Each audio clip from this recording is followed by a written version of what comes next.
கல் தோன்றி மண் தோன்றா மூத்த மொழி என் தாய்மொழியாம் தமிழ் மொழியை வணங்கி பேரன்பு கொண்ட பெரியோர்களே, பெருமைக்குரிய தாய்மார்களே, இன்று மாபெரும் தலைவனுடைய பிறந்த நாள். யார் அந்த தலைவன்?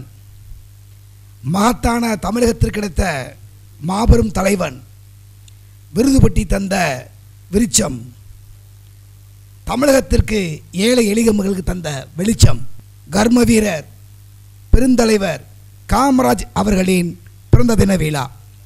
இந்த பிறந்த தின விழாவில் ஒரு சிறப்பான ஒரு பட்டிமன்றத்தை ஏற்பாடு செய்து இந்த நாட்டு மக்களும் மட்டுமல்ல இளைஞர்களும் எவ்வாறு இருக்க வேண்டும் என்று சொல்லி ஒரு சிறந்ததொரு பட்டிமன்றத்தை ஏற்பாடு செய்திருக்கக்கூடிய மதுரை சன் சரண் சமூக நல கல்வி அறக்கட்டளையும் அவர்களுக்கு துணையாக மதுரை இலக்கிய பேரவையும் இந்த பட்டிமன்றத்தை சிறப்பாக ஒளிபரப்பு செய்யக்கூடிய ஜேசி தொலைக்காட்சி நிறுவனமும் சேர்ந்து நடத்திய இந்த பட்டிமன்றத்தினுடைய தலைப்பு கர்ம வீரர் காமராஜ் அவர்களுடைய வழியில் இன்றைய இளைஞர்கள் கற்றுக்கொள்ள வேண்டியது என்ன?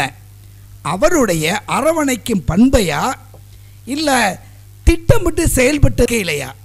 இதுதான் இன்றைய இளைஞர்கள் கர்ம வீரர் காமராஜ் அவருடைய வழியில் கற்றுக்கொள்ள வேண்டியது என்ன என்பது தலைப்பு.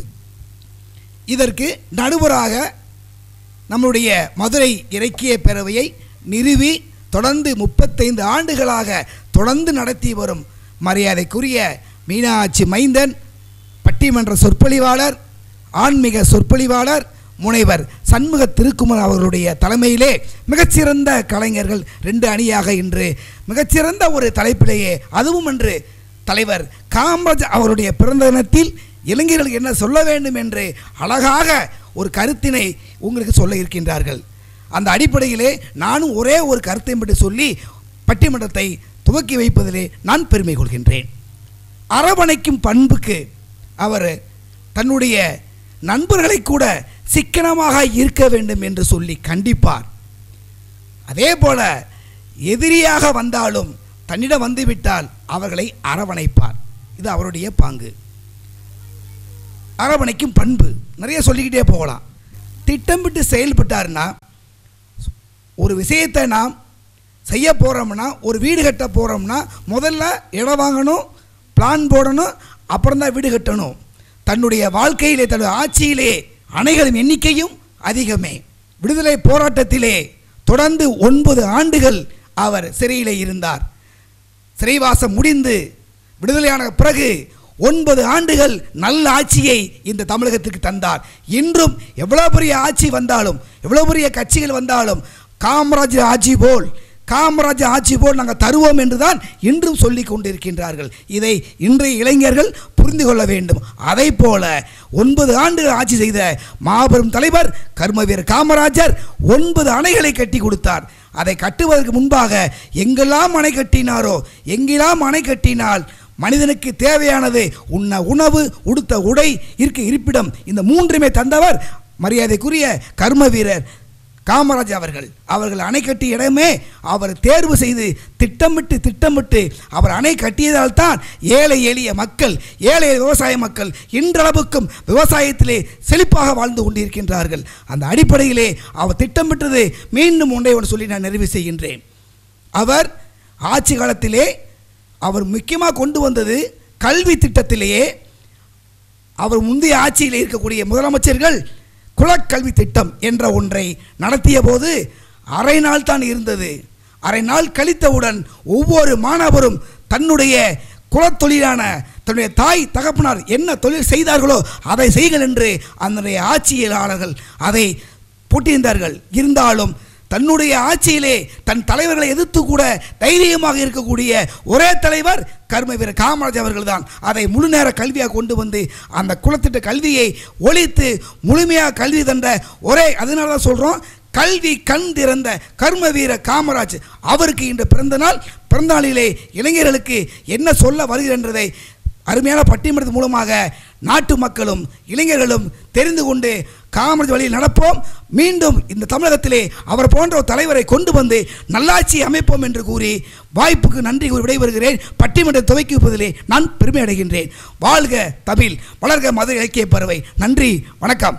தேடிச் சோர்நிதம் தின்று பல சின்னஞ்சிறு கதைகள் பேசி நரை கூடி கிளப் பருவம் எய்தி கொடுங்கூற்றுக்கு இறையென பின்மாயும் பல வேடிக்கை மனிதரைப் போல நான் வீழ்வேன் என்று நினைத்தாயா என்று முழங்கிய கவிச்சாரதி பாரதியின் ஆசியோடு இந்த உலகத்திலே வேடிக்கை மனிதர்கள் என்று பாரதி சொல்வதிலிருந்து வேடிக்கை மனிதர்கள் எப்படியெல்லாம் வாழ்ந்து கொண்டிருக்கிறார்கள் என்பதையெல்லாம் பார்க்க முடிகிறது. அந்த வகையிலே ஒரு புகழ்பெற்ற பெரும் தலைவரனுடைய பிறந்தநாள் பெருமங்கலத்திலே நம்மை இணைத்திருக்கிறார்கள் சன்சரன் சமூகம் மற்றும் கல்வி நல அறக்கட்டளையும் மதுரை இலக்கிய பேரவையும் JCTV சேனலும் இணைந்து இந்த அற்புதமான கர்ம வீரர் காமராசர் பிறந்த தின சிறப்பு பட்டிமன்றத்தின் மூலமாக ஒரு நல்ல தலைவனை குறித்து சிந்திக்க வேண்டிய ஒரு கட்டாயத்திலே இன்றைய இளைஞர்கள் எப்படி இருக்கிறார்கள். இளைஞர்கள் 20 கோடி இந்தியாவின் இருதய நாடி என்று சொல்வார்கள். இளைஞர்கள் கூட்டம் எங்கும் பாரடா இப்புவி மக்களை, பாரடா உனது மானிட பிறப்பை என்று அற்புதமாக சொல்லுவார்கள். இளைஞர் பட்டாளம் இன்றைக்கு எந்த திசையில் போய்கொண்டிருக்கிறது? அந்த இளைஞர்கள் நம்முடைய தலைவர்களிடத்திலே கற்றுக்கொள்ள வேண்டியது என்ன? அதைத்தான் இன்றைக்கு தலைப்பாக கொடுத்திருக்கிறோம். காமராஜர் வழி இன்றைய இளைஞர்கள் கற்றுக்கொள்ள வேண்டியது அற்புதமான ஒரு தலைப்பு. எதை கற்றுக்கொள்ள வேண்டும்?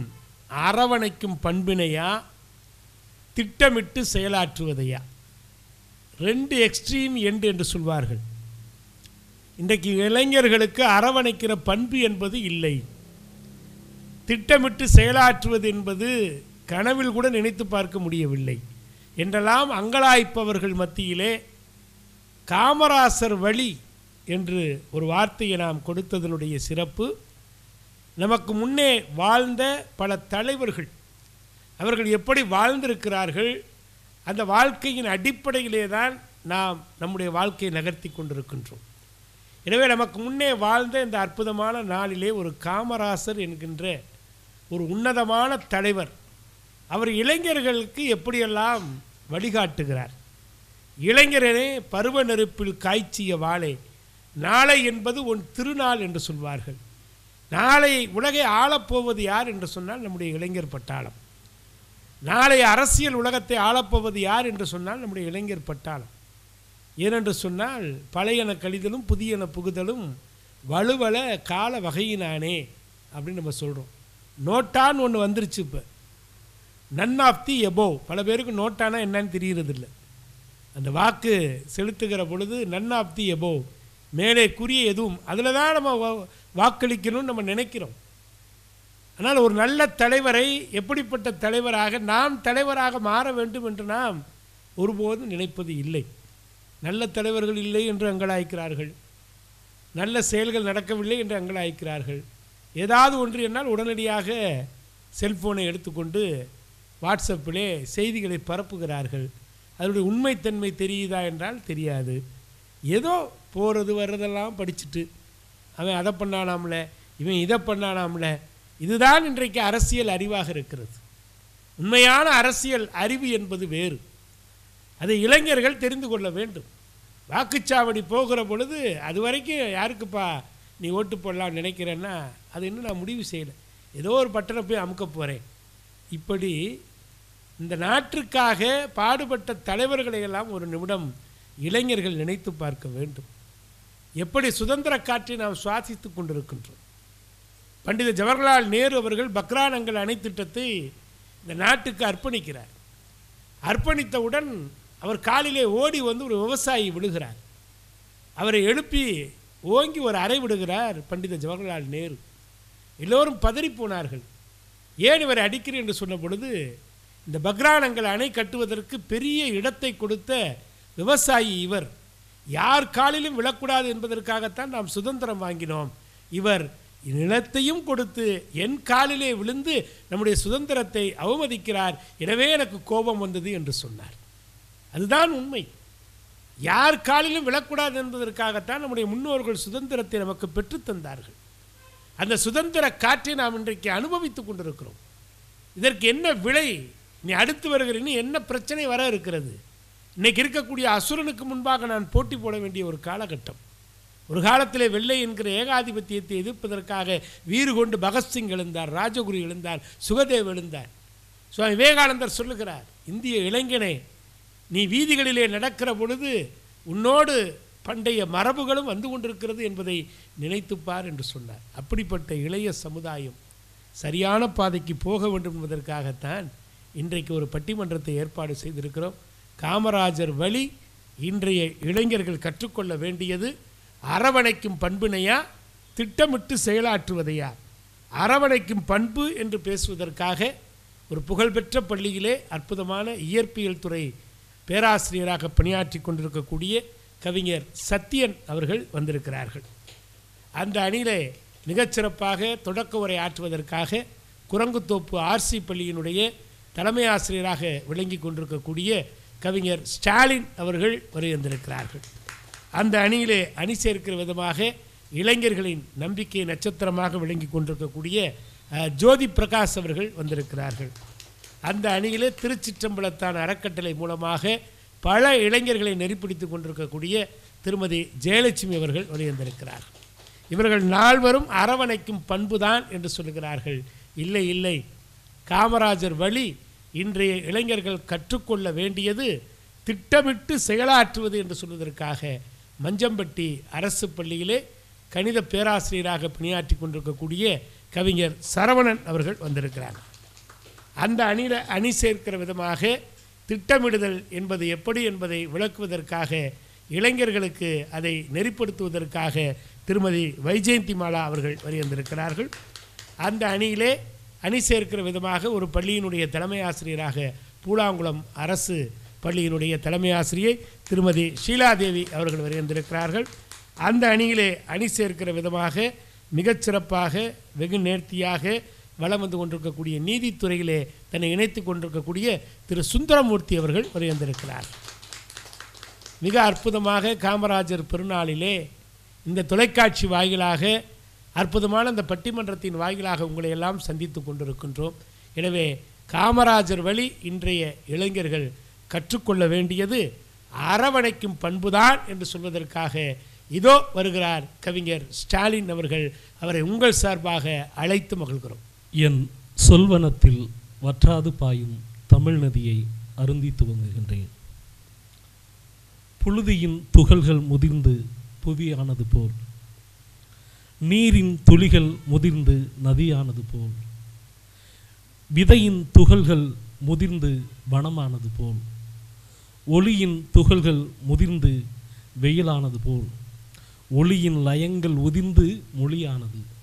அப்படி ஆன மொழிகளில் ஆதி மொழியாய் விளங்கும் அன்னை தமிழ் கொண்டு உங்கள் முன்னால் நான் ஸ்டாலின். நீர் சுண்டிய நிலத்தில் இறங்கும் மலை துளியாய் இந்த சமூகத்தில் எப்பொழுதெல்லாம் மொழி சுண்டுகிறதோ அப்பொழுதெல்லாம் தமிழ் நதி போல் பாய்ந்து வனம் சேர்க்கும் ஐயா உள்ளிட்ட இந்த அவையை வணங்கி தலைப்புக்குள் வருகின்றேன். தலைப்பு அருமையான தலைப்பு. ரொம்ப துவக்கத்தில் யார் சொன்னார், கொஞ்சம் இளைஞர்களுக்கு பிடித்த விதமாக பேசுங்க அப்படின்னு. ஏன்னா இளைஞர்களின் மீது அக்கறை உள்ளதுனால் அந்த வார்த்தையை சொன்னார். இன்றைய சூழலில் இளைஞர்கள் பின்பற்ற வேண்டியது காமராஜரின் அரவணைக்கும் பண்பையா அல்லது திட்டமிட்டு செயலாற்றுவதையா? காமராஜரின் அரவணைக்கும் பண்பை கடைபிடிக்க வேண்டும், அப்படித்தானே?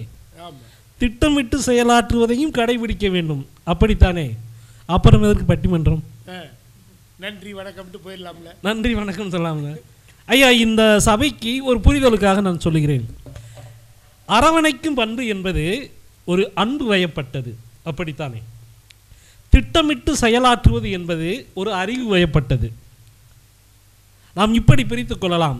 ஆக அன்பு வயப்பட்டதை இளைஞர்கள் பின்பற்ற வேண்டுமா, அறிவு வயப்பட்டதை பின்பற்ற வேண்டுமா என்றால் அடிப்படை எது? அடிப்படை எது என்று இந்த சபை கேள்வி எழுப்புகிறது.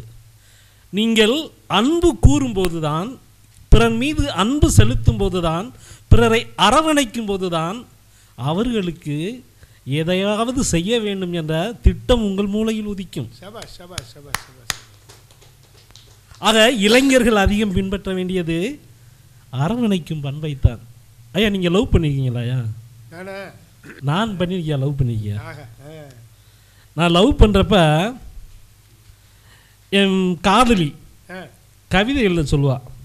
நான் பின்னி உதறி கவிதையில் அங்கிருந்து கவிதையை கற்றுக்கிட்டியா? இன்னைக்கு இவ்வளவு கவிதைகள் எழுதுறீங்கன்னா அன்னைக்கு காதலிச்சது, அன்னைக்கு காதலிச்ச காதலிட்டிருந்து கற்றுக்கிட்டது தான். எப்படியெல்லாம் எழுதி தெரியுங்களா? வானமே, மேகமே, மானே, தேனே, ஆறே, நதியே அப்படின்னு அடிச்சு விடுவேன். கவிதை அப்படியே பொங்கி ஆற்றுல ஆறு மாதிரி ஓடுமியா. என் காதலி ரொம்ப சந்தோஷப்படுவா. அந்த காதலி ஒரு 15 வருஷத்துக்கு முன்னாடி மனைவியா புறமாட்டானா. மனைவியா புறமாட்டாயி இப்போ என் மனைவியா இருக்கா. ஒரு போன வாரம் அந்த காதலித மனைவி ஒரு கவிதை எழுத சொல்லிச்சு. காதலிக்கும் போது என்னை பற்றி நிறைய கவிதை எழுதுனீங்களே, இப்போ ஒரு கவிதை எழுதுன்னு சொல்லுங்க. கவிதை தானே எழுதின்னு பேப்பர் எடுத்து வச்சியா? ஏன் வரமாட்டுதியா? கவிதை வரமாட்டுது. கவிதையே வரமாட்டுது. காதலிக்கும் போது அத்தனை கவிதை சொன்னியே, கல்யாணம் முடிச்சு ஒரு கவிதை கூட சொல்ல மாட்டேன் வயிறா. காதலிக்கும் போது நான் அன்பு வயப்பட்டிருந்தேன், அப்பொழுது எனது அறிவு அதிகமாக வேலை செய்தது, அதனால் விதவிதமான கவிதைகளை உனக்காக எழுதி தள்ளினேன். இப்பொழுது உன்னிடம் வம்பு வயப்பட்டு நிற்கின்றேன். கல்யாணம் முடித்த பிறகு வம்பு வயப்பட்டு நிற்கும் போது கவிதைகள் எப்படி வரும்? அறிவும் வழங்கிவிடும். ஆக அன்பு அரவணைப்பு எங்கு இருக்கின்றதோ அப்பொழுதுதான் அறிவு வேலை செய்யும். நான் சொல்ல வருகின்றது உங்களுக்கு தெளிவாக விளங்கும் என நினைக்கின்றேன். காமராஜரும் காதலித்தார், மண்ணை காதலித்தார், மக்களை காதலித்தார். அதனால் தான் அவர் சீர்மிகு திட்டங்களை அவரால் யோசிக்க முடிந்தது. ஐயா, ரொம்ப சின்ன உதாரணம் சொல்றியா?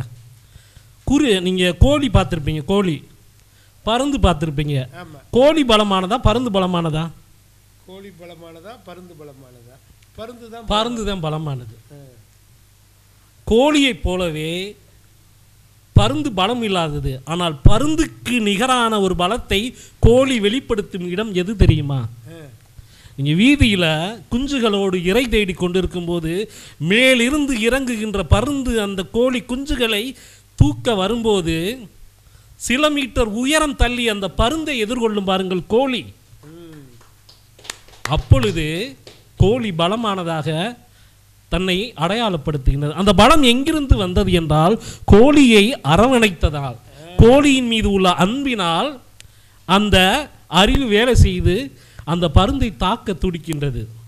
இதைத்தான் காமராஜரும் செய்தார். தன் மக்கள், தன் மண்ணின் மக்கள் எங்கெல்லாம் கண்ணீர் சிந்தினார்களோ, எங்கெல்லாம் கவலைப்பட்டார்களோ, அவர்கள் கவலையை தீர்க்க வேண்டும் என்பதற்காகத்தான் அறிவுபூர்வமாக சிந்தித்து திட்டங்களை தீட்டினான். அப்போ அடிப்படை எதுவென்றால் ஒவ்வொரு இளைஞனும் மக்கள் மீது அன்பு செலுத்த வேண்டும். ஐயா, விவிலியத்தில் ஒரு நிகழ்ச்சி சொல்லுவாங்க ஐயா, ரொம்ப சுருக்கமாக சொல்கிறேன். இயேசுநாதர் ஒரு தடவை பேசிகிட்டு இருக்கார் கூட்டத்தில். அப்புறம் அவர் பேச்சை கேட்க நிறையா கூட்டம் வருது. ரொம்ப நேரம் ஆயிடுச்சு, ஈவினிங் ஆயிடுச்சு. திடீர்னு கூட்டம் முடிய நேரத்தில் பசிக்க ஆரம்பிக்குது. அப்போ நிறைய பேர் கூட்டிக்கிட்டாங்க. எப்படி இவங்களுடைய பசியை தீர்க்கிறதுன்னு ஒரே கவலை. அப்போ விவிலியத்தில் சொல்லுவாங்க, ஒரு சிறுவன்ட்ட, அங்கே அந்த கூட்டத்தில் உள்ள சிறுவன்ட்ட 2 மீனும் 5 அப்பமும் இருந்தது, அதை கொண்டு வாருங்கள் என்று சொல்லி அதை ஜெபம் செய்து 5000 பேருக்கு கொடுத்தார்கள். மீதியை 12 கூடைகளில் எடுத்தார்கள் என்று ஒரு நிகழ்வு வரும். ஆக அந்த மக்களின் மீது உள்ள கருணையினால், அந்த மக்களின் பசியின் மீது உள்ள நியாயத்தை உணர்ந்ததனால் இயேசுநாதர் அந்த இடத்தில் பகிர்ந்து கொடுத்தார். அதுதான் திட்டமிடுதல். அதற்கு அடிப்படையாக இருந்தது எதுவென்றால் அந்த மனிதர்களின் பசியில் உள்ள நியாயத்தை உணர்ந்தது. உலகத்தில் உள்ள பல தலைவர்கள், காமராஜர் அல்ல, உலகத்தில் உள்ள பல தலைவர்கள் மக்களின் வலியை உணர்ந்து அதன் மூலம்தான் புரட்சியையும் வரலாற்றையும் இந்த பூமியில் நிகழ்த்தினார்கள். இளைஞர்களின் சிம்மசுப்பனமாக, இளைஞர்களின் கதாநாயகனாக இன்றும் போற்றப்படும் சேக்குவாரை நீங்கள் கேள்விப்பட்டிருப்பீர்கள். சேகுவராவுக்கு ஒரு பண்பு இருக்குது. என்னன்னாக்கா ஊரு சுற்றுற பண்பு. அவனுடைய புரட்சியின் விதை விழுந்த இடத்தை நான் சொல்கிறேன். ஊர் சுற்றுற பண்பு இருந்திருக்கு. அப்போ மோட்டார் பைக் எடுத்து ஊர் சுற்றுவான் பயங்கரமாக, லீவ் விட்டாக்க மெடிக்கல் காலேஜ் மாணவனாக இருக்கும்போது. அப்படி ஊர் சுற்றுகின்ற போது தான் லத்தீன் அமெரிக்க மக்கள் அமெரிக்கர்களால் சுரண்டப்படுவதை பார்த்து பார்த்து நொந்து நூலாகி இவர்கள் வாழ்வில் எதையாவது மாற்றத்தை கொண்டு வர வேண்டும் என்ற ஒரு பரிதாபம், ஒரு கரிசனை அவன் மனதில் சூழ்கொள்கின்றது. அதனுடைய நீட்சியாகத்தான் பிடல் கேஸ்ட்ரோ என்ற மாபெரும் புரட்சியாளனோடு இணைந்து கியூபா விடுதலைக்காக பாடுபடுகின்றான். அப்பொழுது சொல்லுகின்றான், அநீதிகள் எங்கெல்லாம் நடக்கின்றதோ அங்கெல்லாம் எனது கால்கள் பயணிக்கும் என்று சொல்லுகின்றான். ஆக அவன் அந்த புரட்சியை நடத்தி விடுதலை பெற்ற அடிப்படை நிகழ்வாக இருந்தது எளிய மக்களின் வழி என்பதை இங்கு பதிவு செய்ய விரும்புகின்றேன். ஒரே ஒரு இறுதியாக சின்ன உதாரணத்தை மட்டும், காமராஜர் வாழ்வில் நடந்த எளிய உதாரணத்தை சொல்லி எனது உரையை நிறைவு செய்கின்றேன். ஐயா, காமராஜர் யானைகள் மீது ரொம்ப பற்றுள்ளவர். சிறுவயதில் யானைகள் மீது ரொம்ப பற்றுள்ளவர். அவர் வீட்டின் அருகில் இருந்த ஒரு கோயில் யானை பாகனிடம் பழகி கொண்டிருக்கின்றார். காமராஜரின் அறிவு நுட்பம் எங்கு கதவு திறக்கிறது என்பதற்கு இது ஒரு உதாரணம். அப்பொழுது ஒரு நாள் அந்த யானையின் மீது ஒரு சங்கிலி கிடக்கும். அந்த சங்கிலி கட்டப்பட்டிருக்காது, வெறும் சங்கிலியாகத்தான் கிடக்கும். அந்த யானை என்ன நினைத்து கொள்ளுமா, நாம் யானை பாகனின் கண்காணிப்பில் இருக்கிறோம், அதனால் எங்கும் ஆடக்கூடாது, ஓடக்கூடாது, அலட்சியாட்டம் பண்ணக்கூடாது யானைக்கு உரைக்குமாம். அப்படித்தான் இது காமராஜருக்கு தெரிந்துள்ளது. அந்த பாகன் காமராஜரிடம் இந்த விஷயத்தை சொல்லிவிடலாம்.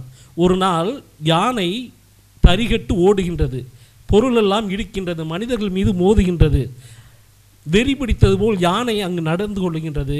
அப்பொழுது காமராஜர் அந்த யானையை பார்க்கிறார். அந்த யானையின் கழுத்தில் சங்கிலி கிடக்கிறதா என பார்க்கிறார். சங்கிலி இல்லை. யாருமே அந்த யானையை அடக்க முன்வராதபோது ஓடி சென்று அந்த சங்கிலியை எடுத்து அந்த யானையின் கழுத்தில் போடுகின்றான். அந்த யானை என்ன செய்ததாம், இப்பொழுது நாம் கவனிப்பில் இருக்கிறோம் என்று தனது ஓட்டத்தை நிறுத்தி கொண்டதாம். ஆக காமராஜருக்கு பொருட்கள் உடைந்துவிடும், மனிதர்கள் மீது இந்த யானை ஏதாவது மோதி சேதம் ஏற்பட்டு விடும் என்ற ஒரு அன்பு, ஒரு அரவணைப்பு இருந்ததனால்தான் அவனது அறிவுக்கண் திறக்கின்றது, வேலை செய்கின்றது.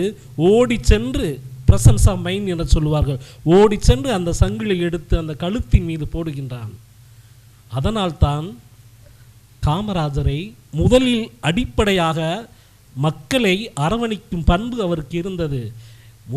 சில வாதங்கள் கூட வைக்கக்கூடும். அவர் அரசியல் தலைவரானதால்தான் இத்தகைய செயல்கள்லாம் செய்ய முடிந்தது, திட்டமிட்டு செயலாற்ற முடிந்தது என வாதங்கள் வைக்கக்கூடும். அவர்களுக்கு நான் சொல்லுவதெல்லாம், அவர் செல்லுவதற்கு, அரசியல் களத்திற்கு செல்லுவதற்கு அடிப்படை தகுதியாக இருந்தது மக்களை நேசிக்கக்கூடிய பண்பு, மக்களை அரவணைக்கக்கூடிய பண்பு. எனவே வருங்கால இளைஞர்களே, நீங்களும் மக்களை நேசியுங்கள், மண்ணை நேசியுங்கள், பிறகு இந்த நாட்டை பற்றி நீங்கள் யோசிப்பீர்கள் என சொல்லி அருமையான வாய்ப்புக்கு நன்றி கூறி காமராஜர் பிறந்த நாள் வாழ்த்துக்களை சொல்லி விடைபெறுகிறேன். நன்றி, வணக்கம். கவிஞர் ஸ்டாலின் அவர்கள் ஒரு அழகான ஒரு 2 உவமையை அழகாக சொன்னார். எப்பொழுது கோழி வீறு கொண்டு எழும், பருந்து தன் குஞ்சுகளை தாக்க வருகிற பொழுது, கவர்ந்து செல்ல வருகிற பொழுது அதை பாதுகாப்பதற்காக அரவணைக்கிற பண்பை எடுக்கிறது. அதுபோல தரிகட்டு ஓடுகிற அந்த யானையை அடக்குவது எது என்பதையும் அந்த அரவணைக்கிற பண்பிற்கு உதாரணமாக கொண்டு வந்தார். இன்றைக்கு இருக்கிற இளைஞர்கள் இந்த அரவணைக்கிற பண்பிலே கொஞ்சம் குறைந்துதான் போயிருக்கிறார்கள்.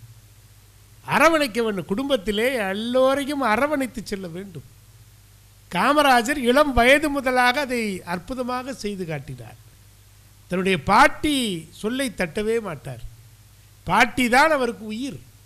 அப்படி பாட்டி இடத்திலே அந்த பண்பை அவர் கற்றுக்கொண்டார்.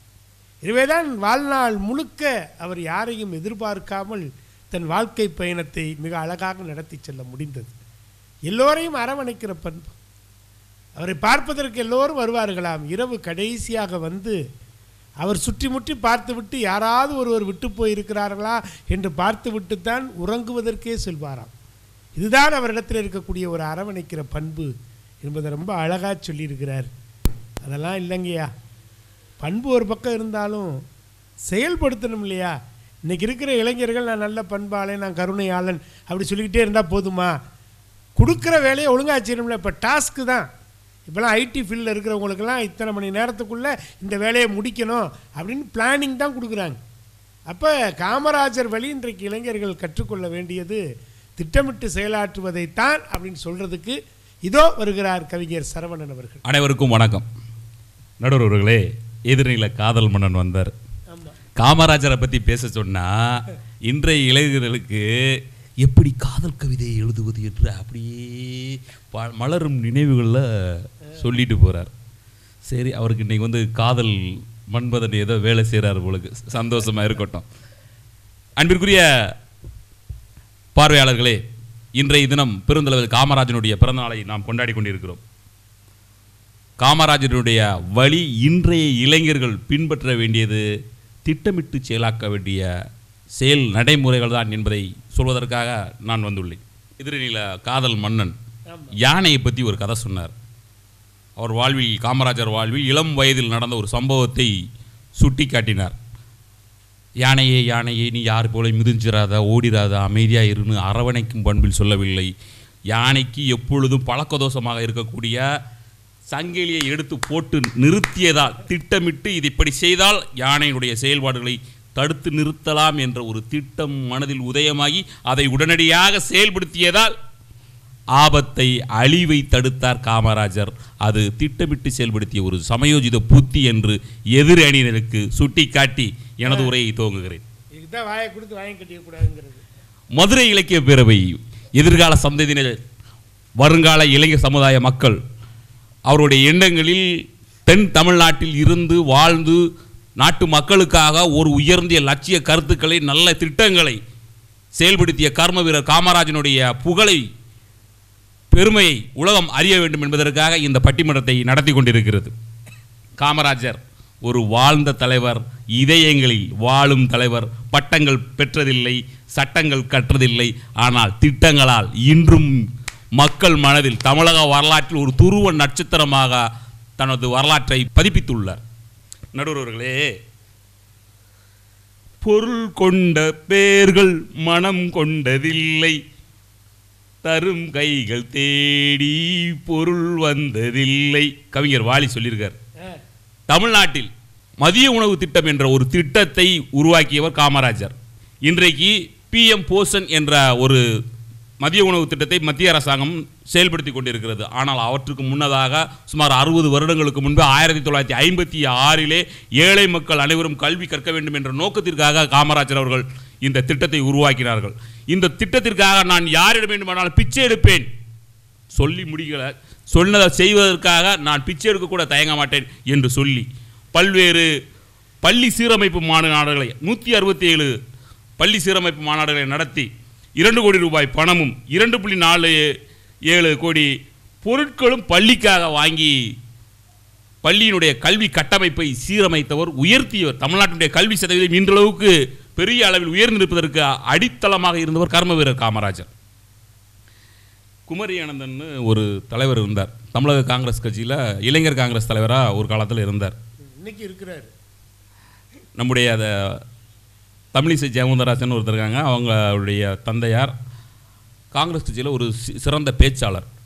அவர் இளைஞர் காங்கிரஸில் இருக்கும்போது காமராஜர்கிட்ட போய், ஐயா, என்னைய நிறைய பேர் தொல்லை கொடுத்துக்கிட்டே இருக்கிறாங்க, மூத்த தலைவர்களாக, அவங்களாலாம் என்னால் சமாளிக்க முடியல, நீங்கள் ஏதாவது சொல்லி கொஞ்சம் சரி பண்ணுங்க அப்படின்னு சொல்ல சொன்னார். காமராஜர் அவர் சொல்கிறதெல்லாம் கேட்டுக்கிட்டே இருந்துட்டு, நீ போகும்போது ஒரு பாறை இருக்குது, என்ன செய்வ? அந்த பாறையை இடித்து தள்ளிட்டு போவியா இல்லை ஒதுங்கி போவியா? ஐயா, ஒதுங்கி போவேன். பெரியவங்களாக இருப்பாங்க, நீ ஒதுங்கி செல், வளர வேண்டியவன், அனைத்தையும் அனுசரித்து செல் என்று அறிவுரை வழங்கினார். இதிலிருந்து இளைஞர்கள் என்ன தெரிந்து கொள்ள வேண்டும்? வாழ்க்கை என்றால் தடைகள் வரும், பிரச்சனைகள் வரும் என்ற செய்தியை சொல்லாமல் சொல்லி குமரி அனந்தன் மூலமாக உங்களுக்கும் சொல்லித் கொள்கிறேன். காமராஜர் சொன்ன செய்தி என்னன்னா, இன்றைய இளைஞர்கள் வாழ்வில் சோதனைகள் வரும் பொழுது சாதனைகளாக மாறுவதற்கு சற்று விட்டு கொடுத்து விலகிச் சென்று நம்முடைய இலக்குகளை அடைய வேண்டும் என்ற செய்தியை இளைஞர்களுக்கு சொல்லிக் கொள்கிறார். அதே மாதிரி தீரர் சத்தியமூர்த்தி, காமராஜனுடைய குருநாதர், அவர் மீது எப்போதும் பேரன்பு கொண்டவர். அவருடைய அரசியல் வழிகாட்டி, காமராஜருடைய அரசியல் வழிகாட்டி. முதலமைச்சரான ஆன பிறகு அவருடைய மகள் மற்றும் ஆந்திர முதல்வர் அவர்களோடு சேர்ந்து ஒரு முறை திருப்பதிக்கு சென்றிருக்கிறார்கள். சென்று விட்டு திரும்ப வரும்போது ரேணிகுண்டா அருகிலே அவர்கள் சென்ற வாகனம் மண் புதைகுழியிலே சிக்கிக்கொள்கிறது. காமராஜர் என்ன செஞ்சிருக்காரு? வாகனமுக்கு முதலமைச்சர் இருக்கார், இப்போ இருக்க முதலமைச்சர் என்ன செய்வாங்க? ஆனால் அவர் என்ன செஞ்சிருக்காருன்னா இறங்கி காரை தள்ளி இருக்கிறார்.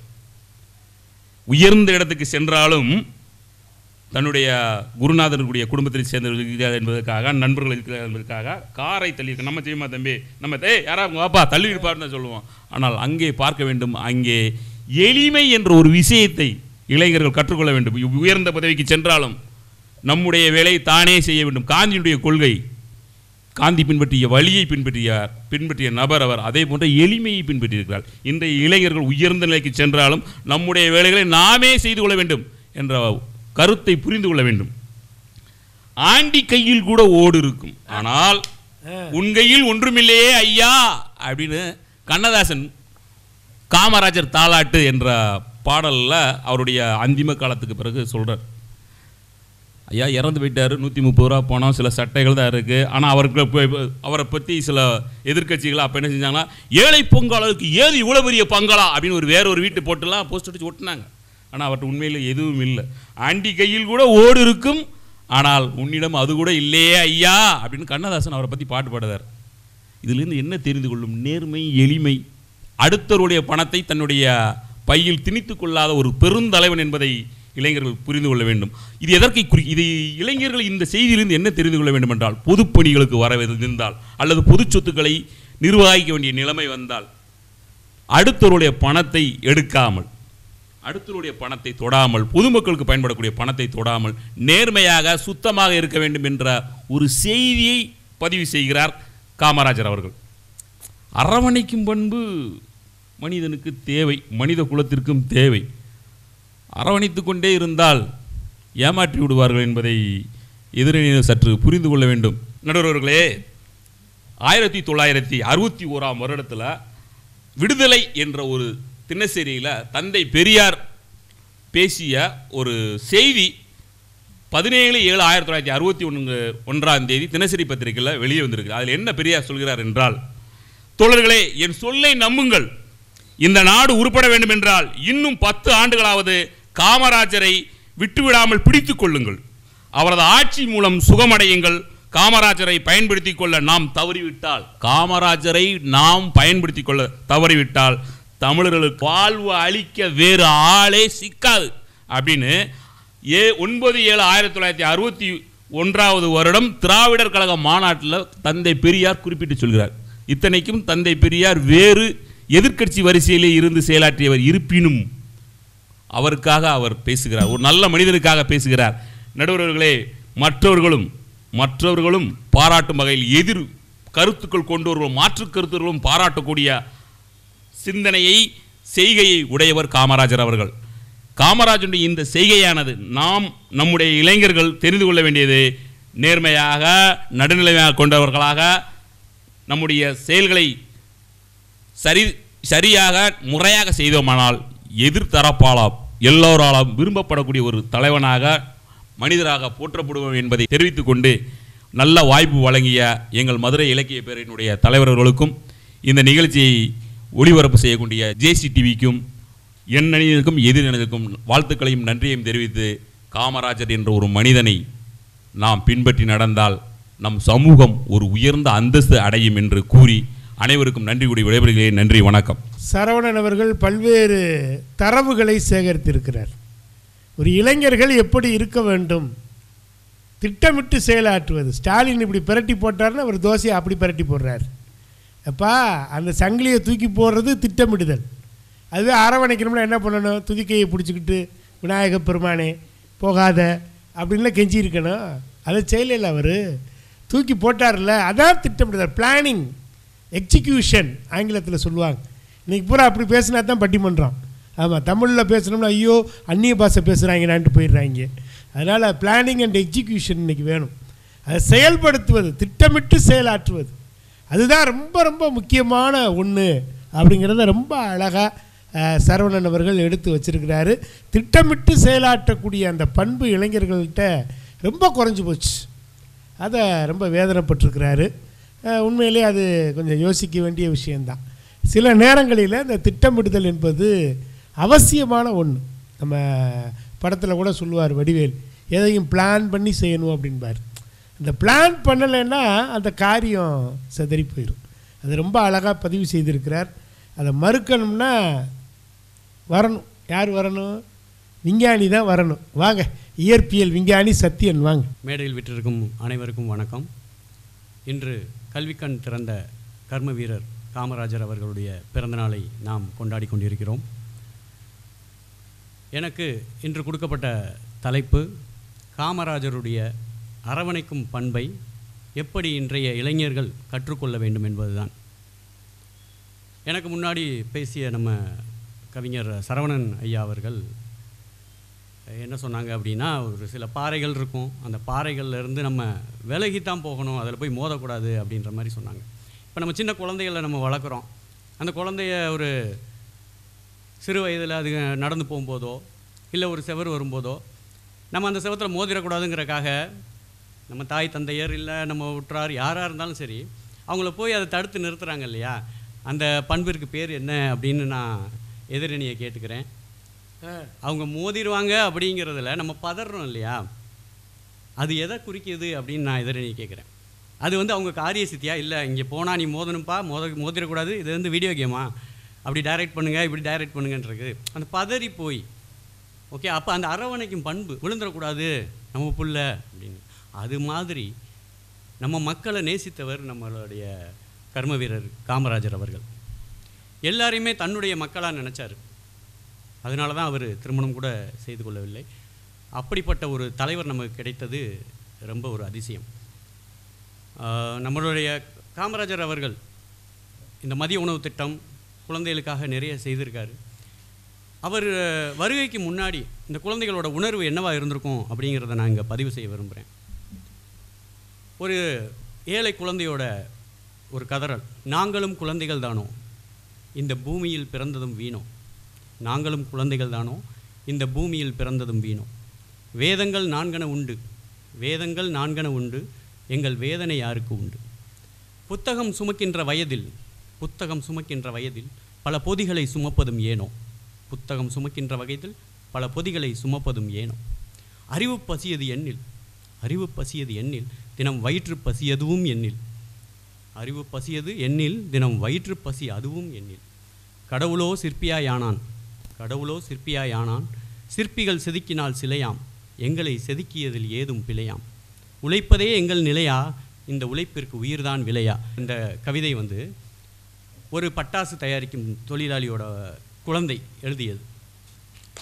அப்போ ஒவ்வொரு குழந்தைகளோட தாக்கங்களை நம்ம ஐயா கண்ணில் பார்த்துருக்கார். அந்த குழந்தைகளோட பசி எதுக்காக மதிய உணவு திட்டம் அப்படின்னா அவரோட அரவணைப்பு. உண்மையாக சொல்கிறேன், அரசியல் அவரோட திறம்பட வராமல் இருந்திருந்தால் கூட தன்னால் முடிஞ்ச அளவு ஒரு குழந்தைக்காவது அவர் பசியை போக்கியிருப்பாருங்கிறது என்னோட நம்பிக்கை. இது அவரோட அரவணைக்கும் பண்பா இல்லை அரசியல் திட்டமா அப்படிங்கிறத நீங்கள் தான் சொல்லணும். இன்றைக்கி நம்ம சமூகத்தில் உள்ள இளைஞர்கள் எல்லாருக்கும் சொல்கிறதும் அதுதான். நம்மளோட ஐயாவோட பண்பு இருந்ததுனால தான் அவர் ஒரு அரசியல்வாதியாக வரும்போது அவருக்கு அதை செயல்பாட்டப்படுத்தணும் அப்படிங்கிற ஒரு எண்ணம் வந்தது. இதே அந்த பண்பு இல்லாத எத்தனையோ அரசியல்வாதிகள் நம்ம இன்னும் பார்த்துக்கிட்டு தான் இருக்கோம். ஏதாவது ஒரு அரசியல்வாதியை நம்ம பண்பாளர், அந்த பண்புனால் இவர் இப்படி செய்கிறாரு அப்படிங்கிறத இன்றைக்கி சொல்ல முடியுமா அப்படிங்கிறது எனக்கு தெரியலை. நம்மளுடைய கர்ம வீரர் காமராஜரை பற்றி சொல்லும்போது கிட்டத்தட்ட 5 முதலமைச்சர்கள் 3 பிரதமர்களை உருவாக்கியவர். தோன்றின் புகழோடு தோன்றுக அக்திலார் தோன்றலின் தோன்றாமை நன்று, அந்த குரலுக்கு விளக்கமாக வாழ்ந்து காட்டினவர் நம்ம ஐயா. ஒரு முறை அமைச்சரவை கூட்டங்கள் உங்களுக்கு தெரியும். அப்போ நம்ம சட்டமன்றத்தில் எல்லாரும் பேசுகிறது வழக்கம். அப்படி ஐயா ஒரு தடவை ஒரு குறிப்பிட்ட அமைச்சரை பற்றி சொல்லும்போது அதிகாரிகளுக்கு அவர் எப்போவுமே மதிப்பு கொடுக்கறதில்ல அப்படிங்கிற ஒரு தகவல் அவருக்கு வருது. உடனே ஐயா என்ன பண்ணுறாரு, இந்த அமைச்சரை தன்னோட அறைக்கு வர சொல்லிடுறாரு. வர சொல்லிவிட்டு இந்த அமைச்சர் வந்துடுறாரு. எதுக்காக ஐயா வர சொன்னார்னு தெரியாது. அதே மாதிரி வந்த உடனே அவர் என்ன சொல்கிறாங்க, ஐயா கொஞ்சம் அமருங்க அப்படின்னு சொல்லிட்டு அவர் அறையில் உட்கார வச்சுறாரு. பிற அதிகாரிகளையும் வர சொல்லி எல்லாரையும் சரிசமமாக உட்கார வைக்கிறார்.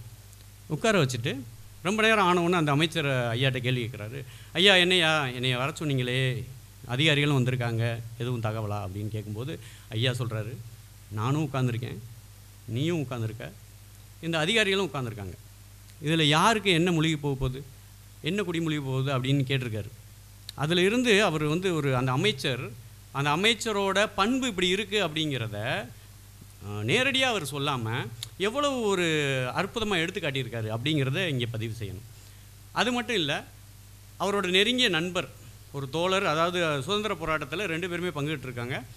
அப்படிப்பட்ட ஒரு நண்பரோட திருமண விழா, அந்த விழாவுக்கு அவர் வர்றாரு. காமராஜர் கண்டிப்பாக நீங்கள் திருமணத்துக்கு வரணும் அப்படின்னு சொல்லும்போது இவர் உரிமையாக சொல்கிறாரு, ஏன்பா நீ கல்யாணம் வைக்கிறதுக்காக ஒரு முதலமைச்சர் எப்படிப்பா வர முடியும், நீ உன் திருமணத்தை நடத்து, முதலமைச்சர் எப்படி, அதுக்காக நான் முதலமைச்சரானே, உன் கல்யாண வீட்டுக்கெலாம் வர முடியுமா அப்படின்னு கேள்வி கேட்டிருக்காரு.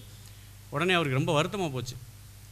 உடனே சரின்ட்டு போய் திருமணமும் நடக்கிற நாள் வந்துருச்சு. கரெக்டாக பார்த்தீங்கன்னா திருமணம் நடைபெறுவதற்கு முன்பாக நம்மளோட முதலமைச்சரோட கார் வந்து நிற்கிது. இவர் பதறி போயிட்டார். நண்பர், என்ன காமராஜர் வரமாட்டேன்னு சொன்னீங்களே, இப்படி வந்துட்டீங்க அப்படின்னு. இல்லைப்பா, நான் வர்றேன் அப்படின்னு சொல்லியிருந்தா நீ என்ன பண்ணியிருப்ப, உன் சக்திக்கு மீறி ஒரு பெரிய மகாலா வச்சுருப்ப, ஒரு பெரிய மண்டபத்தில் வந்து கல்யாணம் வச்சுருப்ப, ஆடம்பரமாக இருந்திருக்கும் அப்படின்னு. அதெல்லாம் தவிர்க்கணும் அப்படிங்கிறக்காக தான். ஸோ இந்த எளிமையான பண்பு இதுதானே அரவணைக்கும் பண்பு. அப்படிப்பட்ட ஒரு நல்ல பண்பினை இன்றைய காலகட்ட இளைஞர்கள் கண்டிப்பாக தெரிந்து கொள்ள வேண்டும். என்னதான் நமக்கு பணம், காசு, பொருள் இது இருந்தாலும் ஐயாட்ட இருந்தது புகழ். இந்த புகழை அவர் எப்படி அடைஞ்சார் அப்படின்னு நம்ம பார்க்கும்போது, இவர் புகழுக்கு உரியவரானார். தன்னிடம் எதையும் சேர்த்து வைத்து கொள்ளாத ஒரு நிலையிலேயே இவரிடம் புகழ் சேர்ந்தது. அப்படி நம் இளைஞர்களும் உண்மையாக தன்னை ஒரு நல்ல பண்பாளனாக உருவாக்கி கொள்ள வேண்டும். ஐயா காமராஜர் வழி நின்று அனைவரும் நடப்போமாக. நன்றி, வணக்கம். மிக அழகாக ஒரு ஆற்றொழுக்கு நடையில் சத்தியன் அவர்கள் இந்த தலைப்பை அணுகி இருக்கிறார். சில நேரங்களில் ஒரு அணுகுமுறை கூட ஒரு வித்தியாசமாக இருக்கும். அப்ரோச் அப்படின்னு நம்ம சொல்லுவோம். ஒரு தலைப்பை எப்படி அணுக வேண்டுமோ அப்படி அழகாக அணுகி இருக்கிறார். காமராஜருடைய அந்த பண்பு எப்படியெல்லாம் வெளிப்படுகிறது, அவருடைய அந்த தன்மை எப்படியெல்லாம் வெளிப்படுகிறது என்பதையெல்லாம் ரொம்ப அழகாக அந்த பண்பின் மூலமாக ஒரு மனிதன் எப்படி உயர்ந்திருக்கிறார். அப்போ ஒரு அமைச்சரை நேரடியாக திட்டினோம்னா வேறு மாதிரி பிரச்சனை வந்துடும். அப்போ அமைச்சரையும் உட்கார வச்சு அதிகாரிகளையும் உட்கார வச்சு அந்த சூழலை புரிய வைக்கக்கூடிய ஒரு பண்பு காமராஜரிடத்தில் இருந்தது என்பதை சொல்லுகிற பொழுது உண்மையிலே மகிழ்ச்சியாக இருக்கிறது. என்ன இருந்தாலும் காமராஜர் எப்படி திட்டமிட்டு செயலாற்றினார். இன்றைக்கி இளைஞர்கள் அதைத்தானே கற்றுக்கணும். ஏன்னா இளைஞர்களுக்கு இன்றைக்கி வந்து அந்த திட்டமிடுதல் அதில் தான் பெரிய குறை இருக்குது. எப்படியெல்லாம் காமராஜர் திட்டமிட்டிருக்கிறார் என்பதை சொல்வதற்காக இதோ வருகிறார் திருமதி வைஜெயந்தி மாலா. வையத்துள் வாழ்வாங்கு வாழ்பவன் வானுரையும் தெய்வத்துள் வைக்கப்படும் என்கிற வள்ளுவரின் குரலுக்கேற்ப அனைவருக்கும் வணக்கம்.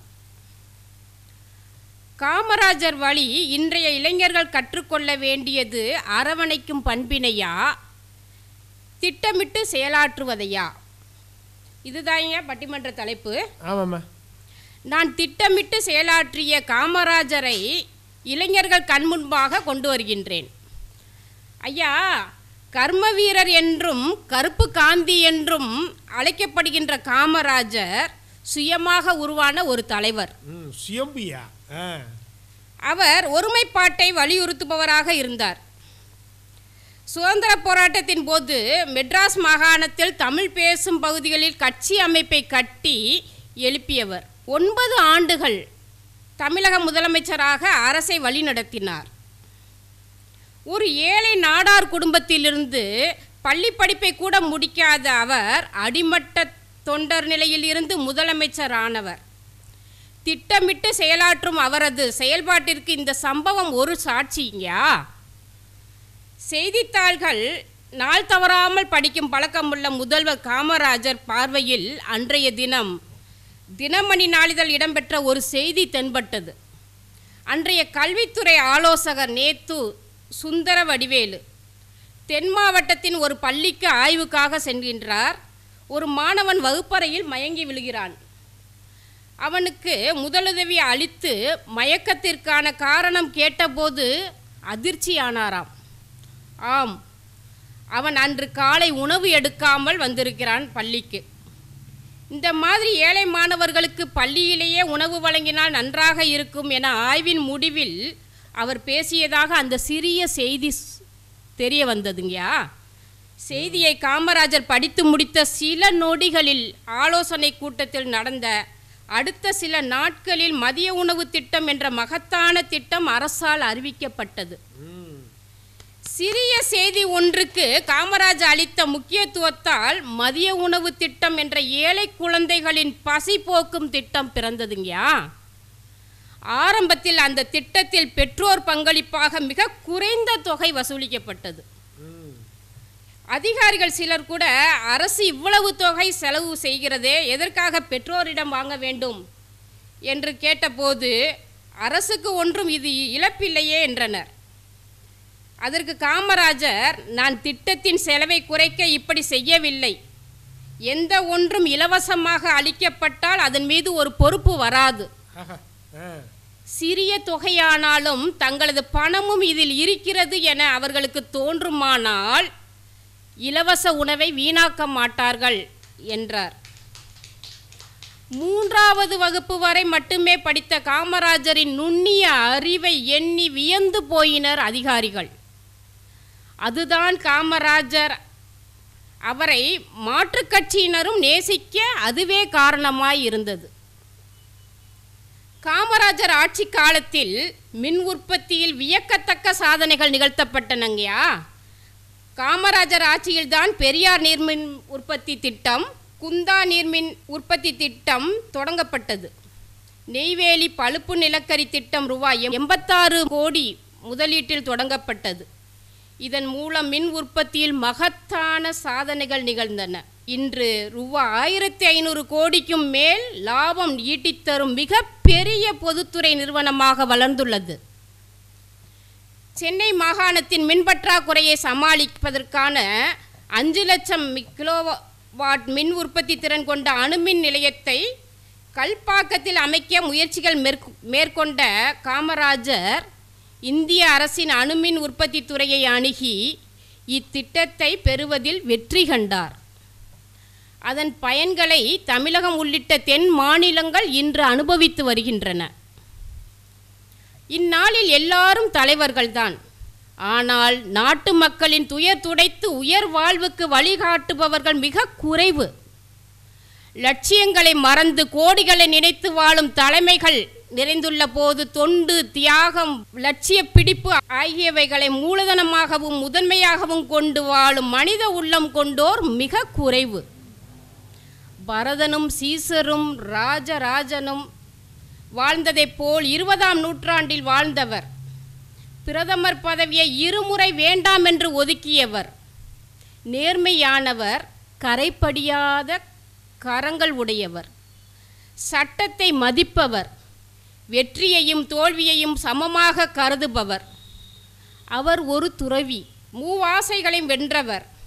அவர்தான் பெருந்தலைவர் காமராஜர். இந்த காமராஜர் வழியில் இளைஞர்கள் திட்டமிட்டு செயலாற்றினால் வெற்றி கனியினை பறித்து உண்ணலாம் என்று கூறி என் உரையினை நிறைவு செய்கின்றேன். நன்றி, வணக்கம். அருமைக்குரிய பெரியோர்களே, 3 ஆசை அவங்க சொன்னது ஒரு அருமையான விஷயம். பெண்ணாசை, மண்ணாசை, பொன்னாசை. இதுதான் ஆசை. இதுக்கு தான் கடந்து அடிச்சுக்கிறான். தோண்ட தோண்ட தோண்ட தோண்ட தங்கமாக வருதுங்கிறான். எங்கே தான் வச்சுருப்பாங்களோ தெரியாது. 9 நாளி உடுப்பவை 2ன்னு புறநானூறு அழகாக சொல்லுது. ஒரு மனுஷனுக்கு என்ன வேணுன்றீங்க? சாப்பிட்றதுக்கு உணவு இருந்தால் போதும். ஆனால் சேர்க்குறான் சேர்க்குறான் சேர்க்குறான் சேர்க்குறான் சொத்துக்களை சேர்த்துக்கிட்டே இருக்கிறானே. எப்படிப்பட்ட ஒரு வாழ்க்கை வாழ்ந்து கொண்டிருக்கிறார்கள். எத்தனை திட்டங்களை சொன்னாங்க பாருங்கள். இன்றைக்கி நினச்சி பார்க்குறோம். இன்றைக்கி கல்பாக்கம் இல்லைன்னா என்ன ஆகிறது யோசிச்சு பாருங்கள். அணு உற்பத்தி, அணு மின் உற்பத்தி, எத்தனையோ திட்டங்கள், அத்தனையும் அவர் திட்டமிட்டு செயலாற்றிய ஒரு தன்மை. கிடைத்த வாய்ப்பை அந்த திட்டமிடுதலின் மூலமாக சிறப்பாக செய்து காட்டியிருக்கிறார். அப்படிப்பட்ட ஒரு காமராஜரை பற்றி இந்த இளைஞர்கள் அவர் வழியில் போனீங்கன்னா திட்டம் போட்டு அழகாக நீங்கள் செயலாற்றினால் வெற்றி நிச்சயம்னு சொல்லியிருக்கிறாங்க. இருந்தாலும் அவருடைய அரவணைக்கிற பண்பு இருக்குது பாருங்கள். சர்வம் சிவமயம். ஏன்னா அன்பு தானே வேணும். அந்த அன்பு பண்பு தான் வேணும் அப்படின்னு சொல்கிறதுக்காக திருச்சிற்றம்பலத்தான் அறக்கட்டளை ஜெயலட்சுமி வாங்க. திருச்சிற்றம்பலம். நான் எனது என்னால் என்பதை மறந்து இறைவன் அருளால் என்பதை உணர வைத்த என் இறைவனுக்கு முதற்கண் நன்றியையும் வணக்கத்தையும் தெரிவித்துக் கொண்டு, நடுவர் அவர்களுக்கும் என் சக பேச்சாளர்கள் அனைவருக்கும் அவையில் கூடியுள்ள அனைத்து பெருமக்களுக்கும் எனது நன்றி கலந்த வணக்கத்தை தெரிவித்துக் கொள்கின்றேன். ஐயா, தலைப்பிலேயே நாங்கள் வெற்றியடைந்து விட்டோம் என்பதை பேசாமலேயே நான் உணர்ந்து விட்டோம். எப்படி என்றால், நாம் திட்டம் தீட்டுவது எதற்காக? அடுத்தவனை குழியில் தள்ளுவதற்காக. ஸோ மக்களின் நலனுக்காகவே திட்டம் தீட்டப்படுகிறது. இன்றைய அரசியல்வாதிகள் எல்லாம் திட்டமிடுவதெல்லாம் தனக்கு ஒரு பங்கு என்பதை முதலில் பிரித்து கொண்டு மக்களுக்கு ஏதோ ஒரு பங்கை தான் கொடுக்கின்றார்கள். ஆனால் காமராஜர் அவர்களின் திட்டம் ஒவ்வொன்றும், ஒவ்வொரு செயலும், திட்டமிடுவதில் ஒவ்வொரு நோக்கமும் இந்த மக்களின் நலனுக்காக மட்டுமே உள்ளன என்பதை தாங்கள் புரிந்து கொள்ள வேண்டும். நடுவர் அவர்களே, எதிரணியினர் சரவணன் அவர்கள் சொன்னார்கள், ஆண்டியின் கையில் கூட ஓடி இருக்கும், காமராஜர் அவர்களின் கையில் ஓடி இல்லை என்று. அவர் எங்கள் அணியில் வந்து பேச வேண்டியவர்.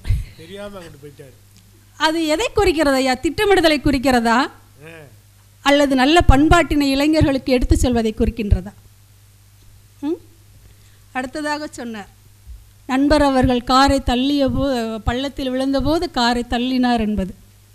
இதுவும் எதனை சுட்டி காட்டுகிறது ஐயா? இளைஞர்களுக்கு ஒரு நல்ல பண்பினை எடுத்து சொல்கிறதல்லையா? நான் எத்தனை உயர்ந்த பதவியில் இருந்தாலும்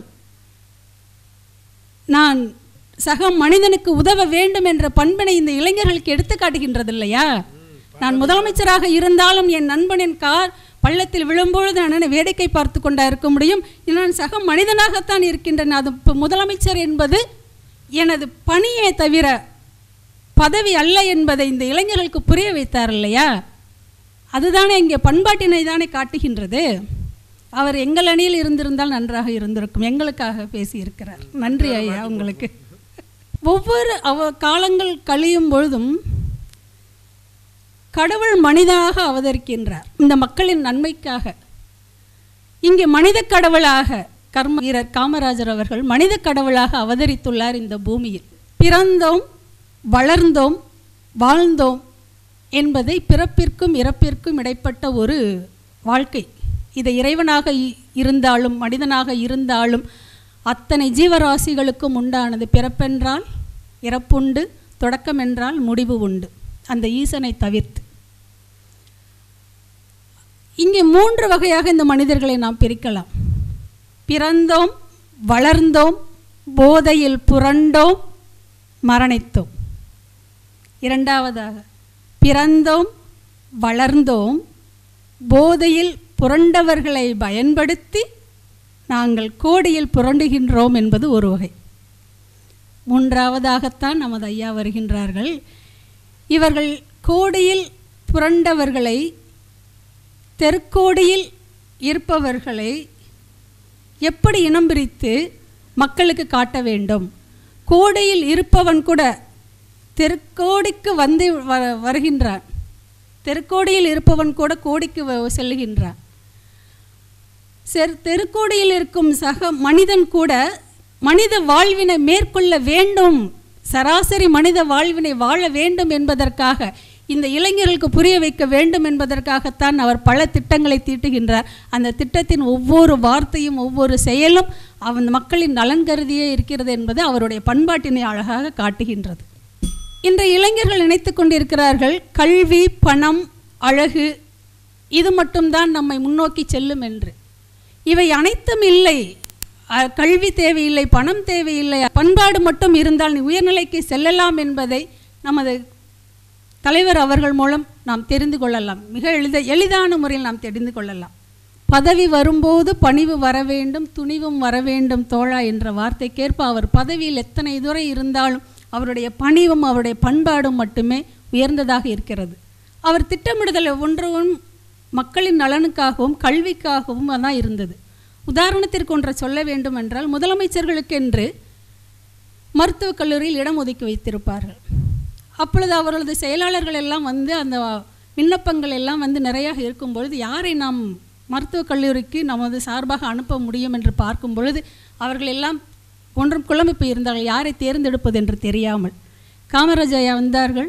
ஐயா, இவர்களை யாரை தேர்ந்தெடுக்க வேண்டும் என்று எங்களுக்கு சரியாக புலப்படவில்லை, தாங்களே இதனை தேர்வு செய்யுங்கள் என்று சொல்லும் பொழுது நொடிப்பொழுதும் யோசிக்காமல் அழகாக எடுத்தார். 10 விண்ணப்பங்களை எடுத்து கையில் கொடுத்து இவர்களை மருத்துவக் கல்லூரியில் சேர்த்து கொள்ளுங்கள் என்று சொன்னார். அங்குள்ள அதிகாரிகளுக்கெல்லாம் ஒரே வியப்பு. எப்படி இத்தனை புத்தி கூர்மையாக இருக்கிறார், எப்படி இவ்வளவு எளிதாக இத்தனை தெளிவாக இவ்வளவு விரைவாக எப்படி தேர்ந்தெடுத்தார் என்று கேள்விக்குறியாக இருந்தபோது அவரிடத்திலே சென்று கேட்டபொழுது அவர் சொன்னார், பெற்றோர் கையொப்பம் என்ற இடத்தில் கை நாட்டி யார் யாரெல்லாம் வைத்திருந்தார்களோ அவர்களை தான் நான் தேர்ந்தெடுத்தேன் என்று சொன்னார். இது எதை காட்டுகிறது ஐயா? இளைஞர்களுக்கு வந்து பண்பினை காட்டுகிறது. எத்தனை உயரில் நோக்கத்தில் இருந்தாலும் நாம் செய்யும் திட்டமானது, திட்டமிடுதலே மக்களின் நோக்கத்திற்காகவும் மக்களின் நன்மைக்காகவும் இருக்க வேண்டும் என்றுதான் அவர் சொல்லுகின்றார். அரசியல் அமைப்பு சாசனத்தில் வெற்றி தோல்வி என்பது இயல்பு. ஆனால் அவர் தோல்வி அடைந்த பின்பும் மக்கள் எல்லாம் கதறி அழுதார்கள். அந்த அழுகைதான் இன்றைக்கு அவருடைய வெற்றி. அந்த வெற்றி தான் இன்றைக்கு வரைக்கும் நிலைத்து நிற்க செய்கிறது என்றால் அவருடைய பண்பாடு மட்டும்தான். ஆகையால் தோல்வியிலும் ஒரு வெற்றியை கண்டவர். அந்த தோல்வி இன்றை வரைக்கும் நாம் குற்ற உணர்வு இந்த மக்களுக்கு எடுத்துக்கொண்டு இருக்கிறது என்பதை சொல்லி, இந்த பூமியில் மானிடராய் பிறப்பதற்கு மாதவம் செய்திருக்க வேண்டும் என்பதற்காக அவர் இறைவனின் தூதராக வந்து இந்த மக்களுக்கு நன்மையை செய்து உலகத்திற்கு ஒரு எடுத்துக்காட்டாக வாழ்ந்தார், இன்னும் வாழ்ந்து கொண்டிருப்பார் என்று சொல்லி வாய்ப்பளித்தமைக்கு நன்றி கூறி விடைபெறுகிறேன். நன்றி, வணக்கம். திருமதி ஜெயலட்சுமி அவர்கள் அவருடைய அரவணைக்கிற பண்பிற்கு பல்வேறு உதாரணங்களை எடுத்து வைத்தார்கள். எல்லாமே நாம் காமராஜர் அவர்களிடத்திலே கற்றுக்கொள்ள வேண்டிய ஒரு உன்னதமான ஒரு நிகழ்வு. இப்படியெல்லாம் ஒரு மனிதர் வாழ்ந்திருப்பாரா, இப்படியெல்லாம் இருந்திருப்பார்களா என்று நாளைய சமூகம் கூட இதையெல்லாம் கொஞ்சம் கேலிக்கூத்தாகத்தான் பார்க்கிறது. அப்படி ஒரு மனிதர் வாழ்ந்திருக்கிறார். எல்லாரையும் அரவணைக்கிற ஒரு தன்மை. அரவணைத்து போகிறவன் தான் தலைவனாக இருக்க முடியும் என்கிற அந்த அடிநாதத்திலே எல்லா பிரச்சனைகளுக்கும் ஒரு அரவணைப்பு தன்மையோடு சென்று கொண்ட அந்த அற்புதத்தை விளக்கி இருக்கிறார். அவர் சொல்லுகிற பொழுது உண்மையிலேயே நமக்கு இன்றைக்கு இந்த மனிதர் எப்படியெல்லாம் வாழ்ந்திருக்கிறார் என்பதை நம்மால் உணர முடிகிறது. இருந்தாலும் ஷீலாதேவி விடுவதாக இல்லை.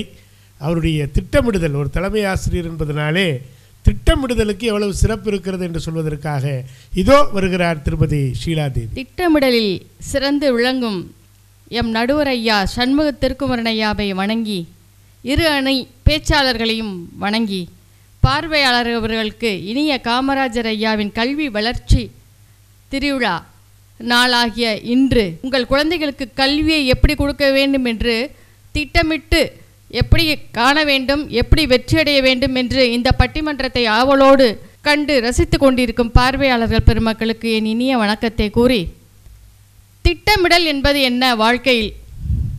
இப்போ எங்கள் ஐயா பட்டிமன்றத்திற்கு தயார் செய்கிறார். ஒரு வாரத்திற்கு முன்பே எங்களுக்கு அந்த தயாரிப்பு பட்டியல் வந்துவிட்டது, யார் யார் எந்த தலைப்பில் பேசுகிறார்கள் என்று. இப்போ எனக்கு என்ன தலைப்பு? காமராஜர் ஐயா வழி இன்றைய இளைஞர்கள் என்ன செய்ய வேண்டும்? திட்டமிடலாம், அரவணைப்பா? ஒரு தனி மனிதராக இருந்தால் நாம் அரவணைத்து மற்றும் சென்று விட முடியும். ஆனால் ஒரு பெரும் தலைவர் கர்ம வீரர் காமராஜர் ஐயா ஒரு நாட்டையே கட்டி ஆளக்கூடியவர் திட்டமிடலோடு தான் செயல்பட்டார். அந்த திட்டமிடலால் தான் அவருடைய திறமையும் சாமர்த்தியமும் எல்லாம் இன்று வரை நம்மளால் பேசப்படுகிறது. அரசியலின் ஆணிவேர் அவர், இந்தியாவின் இமயம் அவர், தமிழகத்தின் தங்கம், தென்னகத்தின் தன்னம்பிக்கை அவர், விருதுநகரின் விதை, அடக்கத்தின் ஆற்றல், ஒட்டுமொத்த நாட்டின் நாடி துடிப்பு, ஏழைகளின் பங்காளன், கல்வி கடவுள், தமிழகத்தின் தலைமகன். இந்த சிறப்பெல்லாம் ஏன் நாம் சொல்கிறோம்? வெறும் அரவணைப்பு மட்டுமே போதும் என்ற வகையில் பேசி எதிர் அணியினர் பக்குவமில்லாமல் பேசிவிட்டு அமர்ந்திருக்கிறார்கள். ஒரு நாட்டின் தலைமை திட்டமிடலோடு இருந்தால்தான் வெற்றி அடைய முடியும். டெல்லியிலிருந்து அவரிடம் ஆலோசனை கேட்டாங்க. நம்ம இந்தியாவுக்கும் சீனாவுக்கும் போர் நடந்து முடிந்த தருணம் அது. நேரு அவர்கள் வந்து ஆயுதத்திற்காக வேண்டி அமெரிக்காவிடம் விண்ணப்பம் கொடுக்கணும் அப்படின்னு சொல்லிட்டு விண்ணப்பிக்கிறாரு. ஆனால் பணப்பற்றாக்குறை, அவங்க வந்து கேரண்டி தரமாட்டேங்கிறாங்க, அதான் உத்தரவாதம் அவங்க தரமாட்டேங்கிறாங்க. உடனே யாரிடம் ஆலோசனை கேட்கிறார் என்றால் நம்ம காமராஜர் ஐயாவிடம் யோசனை கேட்குறாங்க. ஐயா வந்து என்ன சொல்கிறாரு, அவன் கடை எதுவும் இங்கே இருக்கா பாரு அப்படிங்கிறார். அவன் கடை எதுவும் இங்கே இருக்கான்னு பாரு அப்படின்னு, அதை உடனே வந்து மூட சொல் அப்படிங்கிறார். நேரு அவர்கள் ரொம்ப தயங்குறாரு, யோசிக்கிறாரு, எப்படி அவர்களை பகைத்து கொள்வது. நாம் அவர் கடைன்றது வங்கியை இருக்கிறதையா, அவர்கள் வங்கி இங்கே இருக்கிறது என்று, அதை அடைக்க சொல்லுன்னே அப்படிங்கிறார். அதை அடைக்க சொல்லுன்னே அப்படின்னு அதிரடியாக சொல்கிறாரு. ஒரே எளிமையான வார்த்தை தான். அதை எப்படி திட்டமிட வேண்டும், அதை எப்படி பேச வேண்டும். சொல்லுக சொல்லை பெரிதோர் சொல், அச்சொல்லை வெல்லும் சொல் இன்மை அறிந்து. சொல்லுக சொல்லை அச்சொல் பிரிதோர் சொல். பிரிதோர் சொல் வந்து வெல்லும் சொல் இன்மை அறிந்து. ஜெயிக்க முடியலை. அந்த வார்த்தையை வந்து அங்கே போட்டவுடன் என்ன கதறா. இந்த செய்தி வந்து எங்கே போகுது? நேரு அவர்கள் வந்து அதிகாரியை கூப்பிட்றாரு, வங்கியோடைய அதிகாரியை. அவர் வருகிறார். இந்த செய்தியை சொன்னவுடன் செய்தி அங்கே பறக்கிறது. உடனே வந்து போட்டி போட்டுக்கொண்டு வங்கிகள் வந்து உத்தரவாதம் தருவதற்கு முன் வருகின்றன. எப்படி ஒரு எளிய ஒரு அஸ்திரத்தை அவர் ஏவினார். அவர் சொன்ன வார்த்தை என்ன, எளிய ஒரு வார்த்தை, அவன் கடையை மூடுன்னே.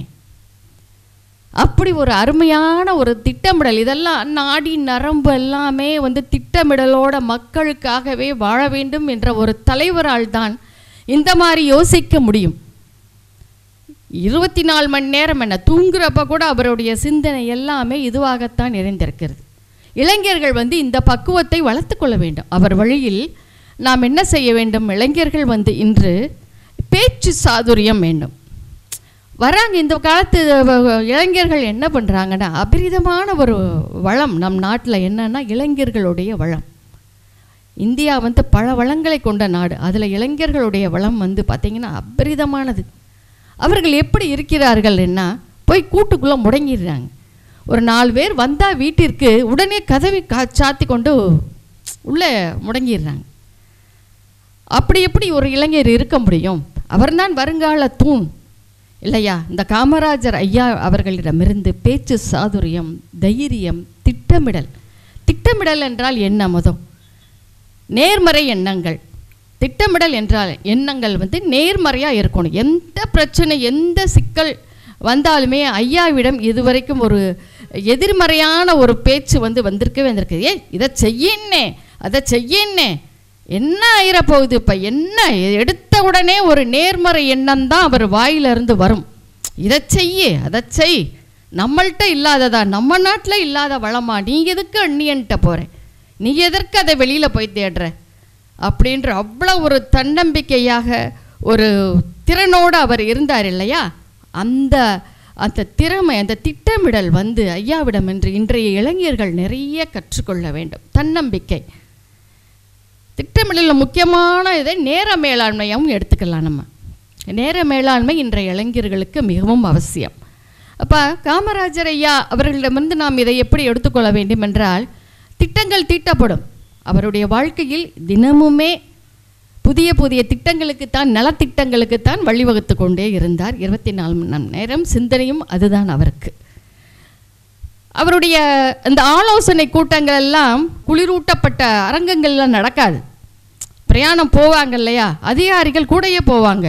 அவருக்கு சமமாக உட்கார்ந்து சக அதிகாரிகள், அந்த துறை கல்வித்துறையை சேர்ந்தவரா, அவர் வந்து சாலையை சேர்ந்த, சாலை போக்குவரத்தை சேர்ந்தவரை, எல்லாருமே அவருடைய பயணம் பண்ணுவாங்க.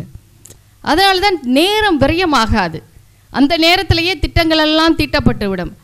உடனே உடனே உடனே உடனே உடனே அதற்கு அது அப்படியே அடுத்தடுத்து குறிக்கோள், நோக்கம், அதனுடைய வெற்றி பின்வாங்காமல் இருக்கிறது, அது எல்லை இலக்கு என்று அவர் படிப்படியாக வந்து அனைத்தையும் வந்து ஒரு அதாவது மகிழ்வுந்திலேயே எல்லாம் முடித்து விடுவார். அவர் நேரத்தை அவ்வளவு அருமையாக, மக்களுக்கு ஒரு திட்டம் வந்து விரைவாக போய் சேர வேண்டும், 2 நேரம் பட்டினி கிடக்கலாம், 3 நேரம் பட்டினி கிடக்கலாம். எத்தனை நாள் பட்டினி கிடக்க முடியும்? ஒரு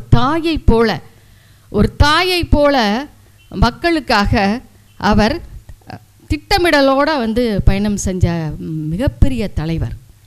வினைத்திட்பம் என்பது ஒருவன் மனத்திட்பம், மற்ற எல்லாம் பிற. ஒரு மனத்திட்பம் தான் இளைஞர்களுக்கு இன்று ஐயாவிடமிருந்து எடுத்துக்கொள்ள வேண்டும். மனத்திட்பம் இல்லாமல் இருப்பது மிகவும் கடினம், வாழ்வது கடினம் இன்றைய சூழலில். தள்ளா விளையிலும் தக்காரும் தாழ்விழா செல்வரும் சேர்வது நாடு என்றது போல எல்லா வளமும் அவருடைய திட்டமிடலால் தான் நடந்தது. நல்ல விவசாயம், அதான் கல்வி மாத்திரம் கொடுத்தா போதாது, கல்வி மாத்திரம் நாம் கொடுத்து விட்டால் போதாது. அடுத்து வேலை வாய்ப்பு வேண்டும், தொழில்கள் முன்னேற்றம் வேண்டும். வேலை வாய்ப்புகளுக்கு நிறையா உருவாக்கினார், நிறையா என்ன செய்தார். இதெல்லாம் நடந்தது எது?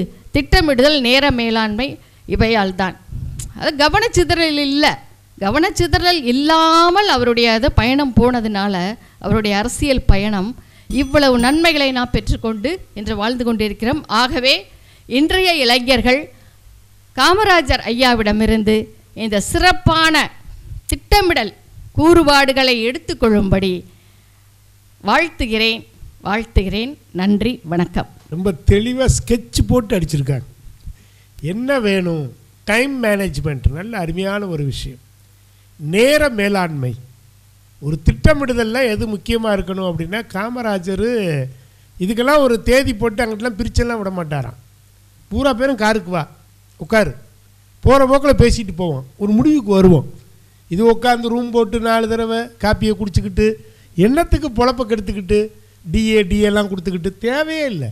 அவரை பொறுத்தவரை அதுதான், வா உட்காரு பேசுவோம். குளிரூட்டப்பட்ட அறைகளிலே கொள்கை முடிவுகளை அவர் எப்போதும் எடுத்தது இல்லை, போகிற வழியிலே எடுத்துகிட்டு போவார். அதுதான் ரொம்ப அழகாக சொன்னாங்க. நம்ம இதுக்கெல்லாம் உட்காந்துட்டு யோசிக்கிறேன், வெள்ளிக்கிழமை ஆயிடுச்சுன்னா எனக்கு கையெல்லாம் நடுங்குதுங்கிறான் இன்றைக்கி இருக்கிற இளைஞர்கள்.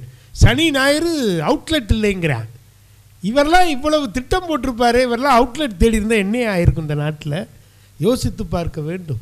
5 நாள் வேலை பார்த்துட்டு 6ஆம் நாள் நாங்கள் வேறு போதைக்கு அடிமையாகிறோங்கிற இளைஞர்களுக்கெல்லாம் சாட்டையடி கொடுப்பதைப் போல ஓய்வறியாமல் உழைத்து கொண்டிருக்கக்கூடிய ஒரு அற்புதமான மனிதனாக காமராஜர் திகழ்ந்திருக்கிறார் என்பதை ரொம்ப அழகாக பதிவு செய்திருக்கிறார். இளைஞரை தீண்டிட்டாங்களா, ஜோதி சும்மா இருப்பாரா? விட மாட்டார். வாங்க ஜோதி. அவையோர் உள்ளிட்ட அனைவருக்கும் என் வணக்கத்தை தெரிவித்துக் கொண்டு, நடுவரை அவர்களுக்கும் வணக்கத்தை திட்டமிடாமல் தெரிவித்துக் கொண்டு, எனது அணியினர் அரவணைக்கும் அணியினர் ஆமாம் ரொம்ப அரவணைப்போட பேசினாங்க. பெருங்கொண்ட உருவமாக இருக்கு. திட்டமிடும் அணியினர் எப்படியும் திட்டத்தோட தான் வந்திருப்பாங்க, தெரிஞ்ச விஷயம்தான். திட்டுறதுக்கும் தான் வந்திருக்காங்க. அதனால தான் திட்டம் திட்டம் திட்டம் திட்டம். இந்த திட்டம்லாம் எதுக்கு முதல்ல வருது? அதை முதல்ல யாராவது சொல்கிறாங்களா? காதலை பற்றி பேசுன எங்கள் அணியரர் அண்ணன் சரவணன் அவர்கள் பேசினார். முதல்ல அவர் சொன்ன கதை யானை, அவர் தெளிவாக சொல்லிட்டார். அவர் என்ன சொன்னார்? யானைக்கும் மக்களுக்கும் எதுவும் ஆகக்கூடாதுன்ற முதல் அன்புன்னு சொல்லிட்டாரு. நீங்கள் ஐயா பக்கத்தில் வந்து தூங்கக்கூடாது. ஆமாம், திருப்பி நான் தெளிவாக சொல்லிடுறேன். அவர் பேசுனதை கொஞ்சம் காது கொடுத்து கேட்கணும். யானையை பற்றி இவ்வளோ அழகாக சொல்லியிருக்காரு. அதுக்கப்புறம் சொன்னார், எல்லாரும் வழி விடுங்க, நாங்கள் திட்டம் போட்டு போய்க்கிறோன்னு. இப்போ இருக்க இளைஞர்களுக்கு எல்லாரும் வழி விட்டால் எல்லாரையும் கூட்டிகிட்டு போக தான் வழி விட்டுருக்கோம். அவங்க மட்டும் போகிறதுக்கு இங்கே எந்த இளைஞர்களும் வழி விடலை. அதை முதல்ல தெளிவாக தெரிஞ்சுக்கணும். அதுக்கப்புறம் பணத்தை பற்றி பேசினார். இன்றைய இளைஞர்கள் தான் முதல்ல, சரவணனையா கேட்டுக்கங்க, இன்றைய இளைஞர்கள் தான் வீட்டுக்கு எவ்வளோ கொடுக்கணும், எல்லாத்துக்கும் கொடுக்கணும்னு ஒரு திட்டம் போடுறதுக்கு முன்னாடி அரவணைக்கிறாங்க. யாரை அரவணைக்கிறாங்க அப்படின்னா, இல்லாதவங்களை அரவணைக்கிறதுக்கு முதல்ல பணம் கொடுக்குறாங்க. தான் சம்பளத்திலேருந்து முதல்ல அவங்களுக்கு கொடுக்குறாங்க. சரி, அப்புறமா தான் அம்மா அப்பாக்கே கொண்டு போகிறாங்க. அப்போ அந்த அரவணைப்பு எங்கே போகுது? அப்போ இதெல்லாம் எங்கே இருக்குங்க? இந்த திட்டம் போடுறது எல்லாமே முதல்ல அரவணைப்புக்கு தான் போகுது. அதுக்கப்புறமா தான் திட்டம் போடுறது. சத்யன், எனது அணியன் சத்யன் ரொம்ப அருமையாக பேசினார் கல்யாணத்தை பற்றி. காமராஜர் நண்பர் கல்யாணத்துக்கு போனார். நான் சொல்லியிருந்தா, நான் வரேன்னு சொல்லியிருந்தா, நீ பெரிய மண்டபமாக பார்த்துருப்ப, செலவாளி ஆக்க விரும்பலை. இப்போ இருக்க இளைஞர்கள் போனால் அப்படி தான் பிளான் போடுவான். ஆமாம், பிளான் ஏ போடுவான், பிளான் பி போடுவான், பிளான் சி போடுவான். எந்த திட்டமும் வேலை செய்யாது. எல்லா திட்டமும் ஒன்றும் இல்லாமல் போயிடும். கடைசியில் பார்த்தா plan cancel, WhatsApp group close, மொத்தமாக க்ளோஸ் ஆயிரும். ஆனால் திடீர்னு சந்திக்கிறாங்க, நாளைக்கு போகிறோம் மாப்பிள்ள, என்கிட்ட காசு இல்லைடா, நான் என்னடா பண்ணுறது? ஒன்றும் பிரச்சனை இல்லை, பிளான் பண்ணலாம் இல்லை, அப்படியே தான் போகிறோம், என்கிட்ட இருக்கிறத பகிர்ந்து போட்டுக்குருவான். இதுதான் வந்து அரவணைப்பு. இதில் எங்கே திட்டமிடுதல் வருது? இதெல்லாம் தெரிஞ்சுக்கணும். ஆமாம், அம்மா பேசுகிறாங்க, திட்டம் திட்டம் திட்டம், 3 ஆசைகள், மண்ணாசை, பொன்னாசை, பொருளாசை. ஆமாம், இந்த எந்த ஆசையும் இல்லாதவர் தான் காமராஜர். இன்றைய இருக்க இளைஞர்களுக்கு அது இருக்கா அப்படின்னா இல்லை. இல்லை, மண்ணு பொண்ணு எல்லாத்துக்கும் ஆசை இருக்கு. அதுக்கு முன்னாடி அவங்களுக்கு இது 3 மேலேயும் அரவணைப்பு இருக்கு. அதை முதல்ல தெரிஞ்சுக்கணும். அதாவது மண்ணையும் பெண்ணையும் பொண்ணையும் அரவணைக்கணும் முதல்ல. அதுக்கப்புறமா தான் திட்டமிடுதல். சரி சரி. முதல்ல அதுக்கப்புறம் ஷீலா தேவி அம்மா வந்தாங்க. இந்த நிகழ்வை திட்டமிட்டிருக்கும் ஐயா அவர்களுக்கு வணக்கம் அப்படின்றாங்க. மன்னிக்கணும், அரவணைத்த அனைவரையும் கூப்பிட்டு இருக்கும் ஐயா அவர்களுக்கு வணக்கம்னு சொல்லியிருக்கணும் முதல்ல. அதுக்கப்புறமா தான் திட்டமே போட்டது. தீர்ப்பு உங்களுக்கு தான், போங்க, முடிஞ்சு. சரிங்களா? பக்குவப்படுதல். என்னத்தை பக்குவப்படுறது? யாருக்காண்டி பக்குவப்படுறீங்க? குழந்தைங்களுக்காண்டி, அம்மாக்காண்டி, அப்பாக்காண்டி, எல்லாருக்காண்டி தான் பக்குவப்படுறோம். முதல்ல நான் பக்குவப்படணும் அப்படின்னா முதல்ல அவங்க எல்லாரும் அரவணைக்கணும். அரவணைச்ச பின்னாடி தான் பக்குவமே பட முடியும். அதுக்கப்புறமா தான் திட்டம் போட முடியும். கடைசி வரைக்கும் சொல்கிற மாதிரி நான் திட்டம் போடுறேன்னா அப்புறம் எனக்கு யார் அரவணைப்பீங்க? நிறையா விஷயங்கள் இருக்கு. ஒரு வரையா காமராஜர் திருநெல்வேலியிலேருந்து தூத்துக்குடி போயிட்டு இருக்கப்ப திடீர்னு கரண்ட் இல்லை.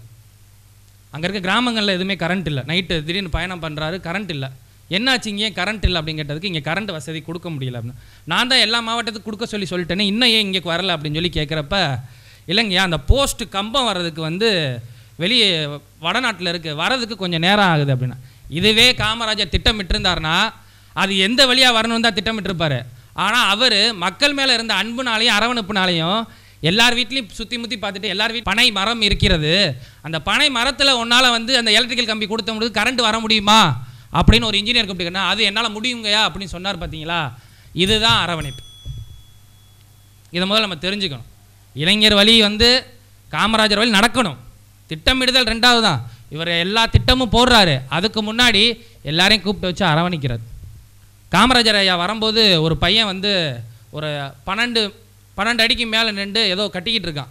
திடீர்னு ஐயா வரதை பார்த்தோன்னே இறங்கிட்டான். இதை யார் கட்டினது அப்படின்னு சொல்லி கேட்டப்ப அந்த பையனை கூப்பிட்டு டப்புன்னு அடிச்சிட்டார் காமராஜர் ஐயா. என்னடா அரவணைக்கல அடிச்சிட்டாரு அப்படின்னா, கூப்பிட்டு அவரை கையை கட்டி பிடிச்சிக்கிட்டு, நீ இப்படி மேலே ஏறுறிய எனக்காண்டி, நான் வரேன்றதுக்காண்டி இவ்வளோ விஷயங்கள் பண்ணுறியே, உனக்கு ஏதாவது ஆயிட்டா நான் உங்கள் அம்மா அப்பாவுக்கு நான் பதில் சொல்கிறேன்னு சொல்கிறாரு. பார்த்தீங்களா? இதான் அரை அணைப்பு அப்படின்னு நான் சொல்கிறேன். ஸோ இதுக்கு எல்லாத்துக்கும் முக்கிய காரணம் வந்து எல்லா விஷயங்களுக்கும் முதல் நேரம். முக்கியமாக ஷீலாதேவி அம்மா நேரம் சொன்னாங்க. இப்போ இருக்கிறவங்களாம் நேரம் கரெக்டாக தான் பார்க்குறாங்க, நேரம் கரெக்டாக தான் பண்ணுறாங்க. நாம தான் அந்த காலத்தில் நல்ல நேரம் கெட்ட நேரம் பார்க்குறோம். இப்போ இருக்கிறவங்கெல்லாம் ஒரே நேரம் தான் பார்க்குறாங்க. அதே காமராஜர் ஐயா சொன்ன வழியில் தான் நடக்கிறாங்கன்னு சொல்லி எனது உரையை முடிக்கிறேன். நன்றி, வணக்கம் ஐயா. அருமை அருமை. இளைஞருக்கே இருக்கிற வேகத்தில் ஜோதி ரொம்ப அழகாக அடிக்கிட்டே போயிட்டார். அவர் சொன்னது 12 அடி கிடையாது, 65 அடி உயரம். காமராஜருடைய 65வது பிறந்த நாளுக்காக ஒரு கொடிமரத்தை வச்சுருக்குறாங்க. மேலே கயிறு போகிறப்ப கயிறு கீழே விழுந்துருச்சு. இந்த கயிறை யார் கொண்டு போகிறது? கொடிமரத்தை நட்டு வச்சாச்சு. இந்த இடத்துல வேடிக்கையாக கூட ஒரு சம்பவம் சொல்லலாம். ஒருத்தர் வேகமாக போனார், அவர் அரசியல்வாதிகிட்ட போய் நின்றாராம். என்ன உங்கள் கட்சி தொண்டர்களுக்கு கொடிமரத்தினுடைய உயரமும் தெரியல நீளமும் தெரியல அப்படின்னார். ஏன் அப்படி சொல்கிறீங்க? இந்த பாருங்கள் நான் எப்படி செய்கிறான் பாருங்கன்னா. கூப்பிட்டார், இந்த கொடிமரத்தினுடைய உயரத்தை அளந்துட்டு வான்னார். ஒருத்தன் குடுக்குடுன்னு டேப் எடுத்துகிட்டு ஓடினான், அளந்துட்டு வந்தேன். அடுத்து கொடிமரத்தினுடைய நீளத்தை அளந்துட்டு வாடினேன், நட்டு வச்சுட்டு குடுக்குடுன்னு மேலே ஏறி போனேன், அளந்துட்டு வந்தேன். பார்த்தீங்களா, உங்கள் கட்சியில் இருக்க பூரா முட்டாப்பையிலாக இருக்கேன். உடனே அரசியல்வாதி சொன்னாராம், அது தெரியாத வரைக்கும் தான் நான் தலைவராக இருக்க முடியும், அவனுக்கு அது தெரியாது அப்படின்னாரு. அது மாதிரி இவன் மேலே ஏறி போயிருக்கிறான். கீழே விழுந்துட்டான், எல்லாம் முடிஞ்சிச்சு. மறுநாள் வந்து காமராஜர் வர்றாரு. அழகாக கொடி மரத்தில் கொடி பறக்குது, லைட் எரியுது. முன்பெல்லாம் கொடி ஏற்றும் போது சீரியல் செட்டும் ஏற்றுவாங்க, இப்போலாம் அதெல்லாம் பார்க்க முடியல. அப்போ மேடையில் அறிவித்து சொல்கிறாங்க, இந்த மாதிரி நேற்றைக்கு இந்த கொடிமரத்தில் கொடி விழுந்தது, அதை கட்டிய அருமைக்குரிய தோழருக்கு இப்பொழுது பொன்னாடை பொருத்தப்படுகிறது, காமராஜர் அவர்கள் பொருத்துவார்கள். பொன்னாடையை கையில் கொடுத்துன்னு பொன்னாடை ஓரமாக வச்சுட்டு பலார்னு அற விட்டாராம். ஏண்டா மேலே ஏறி கீழே விழுந்து போயிருந்தா உன் தாய் தகப்பனுக்கு யாரா பதில் சொல்கிறது? காமராஜர் வந்தேன், அவனுக்காக நான் கொடியேறி போனேன், கொடியேறி செத்து போனேன்னு சொல்லி நாளைக்கு வரலாறு என்ன தப்பாக பேசாதாடா, அதனால் ஏன்டா அதை செஞ்சேன்னு கேட்டார். அதைத்தான் அழகாக ஜோதி சொன்னார். அரவணைக்கிற பண்பு அதுதான். யார் பெற்ற பிள்ளைகள்லாம் கிடையாது. இன்றைக்கெல்லாம் பார்த்தீங்கன்னா ஏதாவது ஒரு தலைவர் இறந்துட்டாருன்னா திடீர்னு காணா போகிறது யாருன்னா தெருவில் ஆங்காங்கே நகர்ப்புற வீடு இல்லாத ஏழைகள் ஓடி ஒளிவாங்க. ஏன்னா கூப்பிட்டு எரிச்சு போடுவாங்களாம், எரிச்சு விட்டு தியாகி ஆக்கிடுவாங்கன்னு பயந்துக்கிட்டு ஓடிடுவாங்களாம், அம்பிட்டு போயிடும். அதனால் எல்லோரும் தெரிச்சு ஓடிடுறாங்க. அப்படி ஒரு சூழலில் வாழ்ந்து கொண்டிருக்கிற பொழுது காமராஜருடைய அந்த அற்புதத்தை எல்லாம் சொல்லியிருக்கிறாரு. நிகழ்ச்சியில் நிறைவாக இளைஞர்கள் கற்றுக்கொள்ள வேண்டியது அப்படின்னு சொல்வதற்காக திட்டமிட்டு செயலாற்றுகிற பண்பு தான் என்று சொல்ல சுந்தரமூர்த்தி அவர்கள் இதோ வருகிறார். மதிப்பிற்கும் மரியாதைக்குரிய நடுவர் ஐயா அவர்களே மற்றும் இரு அணியின் பட்டிமன்ற பேச்சாளர்களே மற்றும் இங்கே இருக்கக்கூடிய பார்வையாளர்கள் அனைவருக்கும் என்னுடைய வணக்கத்தை தெரிவித்துக் கொள்கிறேன். காமராஜனுடைய வழி இன்றைய இளைஞர்கள் பின்பற்ற வேண்டியது அரவணைக்கும் பண்பா, திட்டமிட்டு செயலாற்றுவதா என்ற தலைப்பில் அரவணைப்பு பண்பை பற்றி இப்போ எதிரணி நிறைய பேசுனாங்க. நம்ம அரவணைச்சு போகணும் அப்படின்னாலே அதில் சில பிரச்சனைகள் நிறையா இருக்குது. இப்போ நான் வந்து மற்றவரோட அரவணைச்சு போகணும் அப்படின்னா முதல்ல என்னுடைய கொள்கைகள், என்னுடைய கருத்துக்களை நான் சற்று விட்டு கொடுக்க வேண்டும். அப்போ தான் நம்ம வந்து மற்றவங்களோட அரவணைச்சு போக முடியும். அவங்க நம்மளோட வராங்கனால அவங்களும் அவங்களுடைய கொள்கைகளையோ அவங்களுடைய விஷயங்களையோ கருத்துக்களையோ விட்டு கொடுத்தா தான் நம்ம வந்து ஒருங்கிணைக்க முடியும். அப்போ வந்து காமராஜர் ஒரு நம்ம இங்கே உதாரணமாக எடுத்து பார்க்கும்போது அந்த மாதிரி அவர் அரவணைக்கும் தன்மை இருந்திருந்தால் அவருடைய கொள்கை கோட்பாடுகளை என்றோ இழந்திருப்பார். இன்று அவரை பற்றி நாம் பேசி கொண்டிருக்க மாட்டோம். அதனால தான் நம்ம அது வந்து அரவணைக்கும் தன்மையில் இந்த மாதிரி ஒரு பிரச்சனைகள் இருக்குது. ஆனால் திட்டமிடுதல் செயல்படுதல் அப்படிங்கிறதுல எந்த பிரச்சனையுமே கிடையாது. அதில் காமராஜர் வந்து திட்டமிட்டு செயலாற்றுறதுல அவரை விட சிறந்த எடுத்துக்காட்டு நம்ம வேறு யாருமே சொல்ல முடியாது. அவர் வந்து பார்த்திங்கன்னா 2 விஷயத்தை கையில் எடுக்கிறாரு. மக்களுடைய நலன், மக்களுடைய முன்னேற்றம் அப்படிங்கிற அந்த விஷயத்தை மட்டும் அவர் எடுத்து செய்கிறாரு. அதுக்கு 2 எடுத்துக்கிட்ட வந்து கல்வி.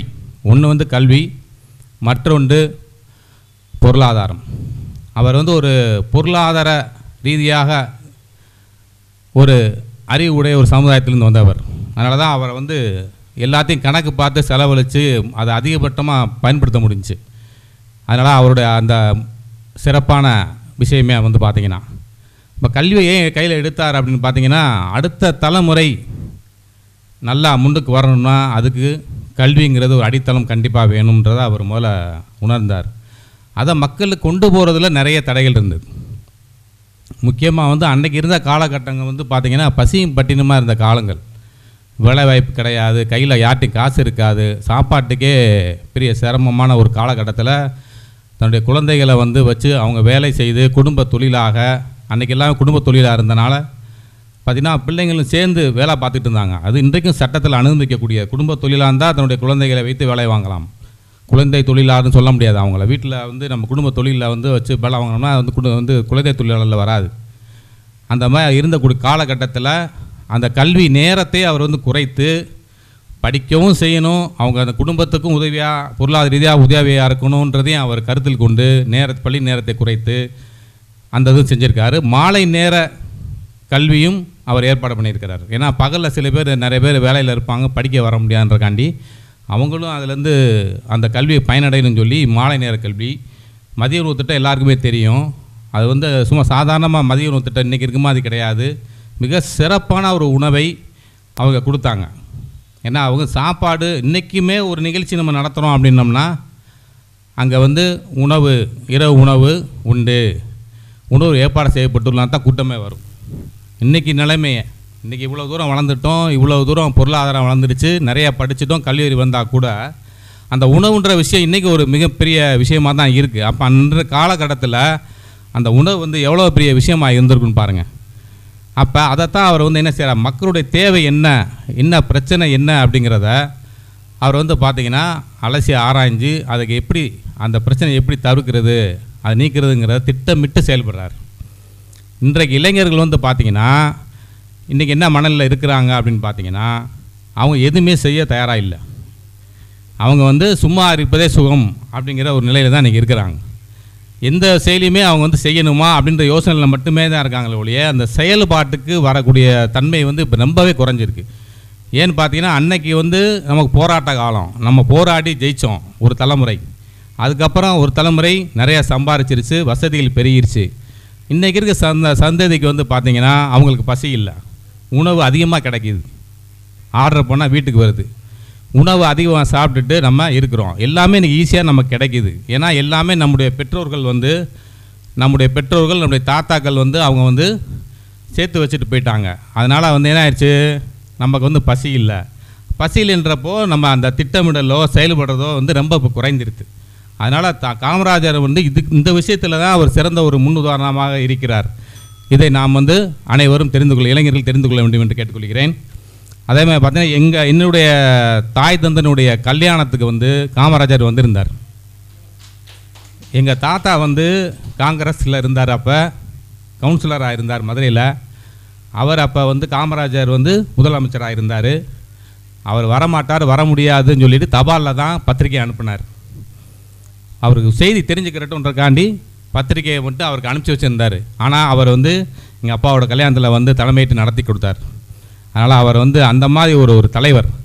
அவர் சுத்தாத கிராமமே கிடையாது. தமிழ்நாட்டில் இருக்க ஒவ்வொரு கிராமத்துக்கும் பல முறை சென்றிருக்கார். நம்ம இன்றைக்கி ஃபீல்டு ஒர்க் பண்ண முடியுமா அப்படின்னா இன்றைக்கி பண்ண முடியுமானா கண்டிப்பாக வந்து இன்றைக்கி இருக்கக்கூடிய இளைஞர்களுக்கு வந்து அதுக்கான ஆற்றல் இருக்காங்கிறது ஒரு கேள்விக்குறி தான். நாம் வந்து இன்னும் நாம் ஆற்றலை வளர்த்துக்கொள்ள வேண்டும். குறுகிய மண்பான்மையை விட்டு நம்மை மட்டுமே சிந்தித்து கொண்டிருக்காமல் நாம் பறந்து சிந்திக்க வேண்டும். இன்றைய இளைஞர்களுடைய அந்த வந்து ரொம்ப குறுகிய மண்பான்மையில் போயிட்டாங்க. அதனால் அதை நம்ம விரிக்கணும். காமராஜர் வந்து தமிழ்நாடு முழுக்கும் தன்னுடைய குடும்பமாக நினைத்தார். அதனால் அவங்க எல்லாருக்கும் அவர் வேலை செஞ்சார். இன்றைக்கி வந்து நம்ம குறுகிய வட்டத்தில் போயிருக்கிறனால நம்மளால் வேலை செய்ய முடியல. அந்த பரந்த மனப்பானை வந்தால் தான் நம்ம வந்து வேலை செய்ய ஆரம்பிப்போம். நாம் மட்டும் மகிழ்ச்சியாக இருந்தால் போதாது, மற்றவர்களும் மகிழ்ச்சியாக இருக்கணும். அவங்களுடைய மகிழ்ச்சி தான் நம்முடைய மகிழ்ச்சி. இல்லைனா நமக்கு மகிழ்ச்சி இருக்காது, நம்முடைய இது வந்து மகிழ்ச்சியாகவே இருக்காது, உண்மையான மகிழ்ச்சியாக இருக்காது. அதனால் வந்து நாம் வந்து காமராஜருடைய அந்த பரந்த மனப்பான்மையை எடுத்துக்கொண்டு திட்டமிட்டு செயல்பட்டால் நாம் வாழ்க்கையில் வெற்றி பெறலாம் என்று கூறி வாய்ப்புக்கு நன்றி கூறி விடைபெறுகிறேன். நன்றி, வணக்கம். ஒரு அற்புதமான நாளிலே கர்ம வீரர் பெருந்தலைவர் காமராஜர் அவர்களுடைய பிறந்தநாள் பெருமங்கலத்திலே ஒரு நல்ல தலைவனை குறித்து இன்றைக்கு நாம் சிந்தித்திருக்கின்றோம். இன்றைய இளைஞர்கள் காமராஜரிடம் கற்றுக்கொள்ள வேண்டியது அரவணைக்கும் பண்பினையா இல்லை திட்டமிட்டு செயலாற்றுவதையா? பொதுவாகவே இளைஞர்கள் மீது ஒரு குற்றச்சாட்டு உண்டு.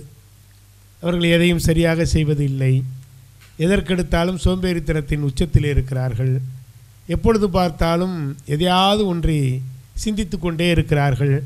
இப்படியெல்லாம் இளைஞர்கள் மீது நாம் பல்வேறு குற்றச்சாட்டுகளை சொல்லி கொண்டு தான் இருக்கிறோம். ஆனால் எல்லா இளைஞர்களும் அப்படி அல்ல. வீதிகளிலே பார்க்கிற பொழுது தன்னுடைய குடும்பத்தினுடைய பாரத்தை சுமப்பதற்காக விடியற்காலையிலே இருசக்கர வாகனத்திலே வேக வேகமாக போகின்ற இளைஞர்களையும் நாம் பார்க்கிறோம். அதே நேரத்தில் எப்பொழுது மதுபான கடை திறக்கும் என்று அதற்காகவே வாழ்க்கையை நகர்த்துகிற இளைஞர்களையும் பார்க்கிறோம். இரண்டு எண்டுமே இருக்கிறது, இந்த கடைசியும் உள்ளது, இந்த கடைசியும் உள்ளது. ஆனால் ஸ்டாலின் தொடங்குகிற பொழுது அழகாக சொன்னார், அரவணைக்கிற பண்பு என்பது அன்பு, திட்டமிட்டு செயலாற்றுவது என்பது அறிவு. அப்போ இதை அப்படி வச்சுக்கலாம். இளைஞர்கள் காமராஜரிடம் பெற்றுக்கொள்ள வேண்டியது அன்பையா அறிவையா? ஏன்னா பெருசாக தலைப்பு இருக்குது, கொஞ்சம் சுருக்கிடலாமா அப்படின்னு கூட ஒரு யோசனையை சொன்னார். அரவணைக்கிற பண்பு என்றால் அன்பு, திட்டமிட்டு செயலாற்றுவது என்றால் அறிவு. அது கூட நல்லா தான் இருக்குது. ஒருவேளை முதலே கேட்டிருந்தால் தலைப்பு கூட அப்படி கொடுத்துருந்துருக்கலாம். அப்போ அரவணைக்கிற பண்பு அப்படிங்கிறப்ப அன்பு. சுவாமி விவேகானந்தர் கல்விக் கொள்கையை வகுக்கிறார். ஒவ்வொரு கல்விக் கொள்கையாக நம்ம பார்த்துருக்குறோம். ஒரு நாட்டிற்கு என்ன தேவை அப்படின்னா அடிப்படை கல்வி என்பது வேணும். கல்வி இல்லாத நாடு நாடாகவே இருக்க முடியாது.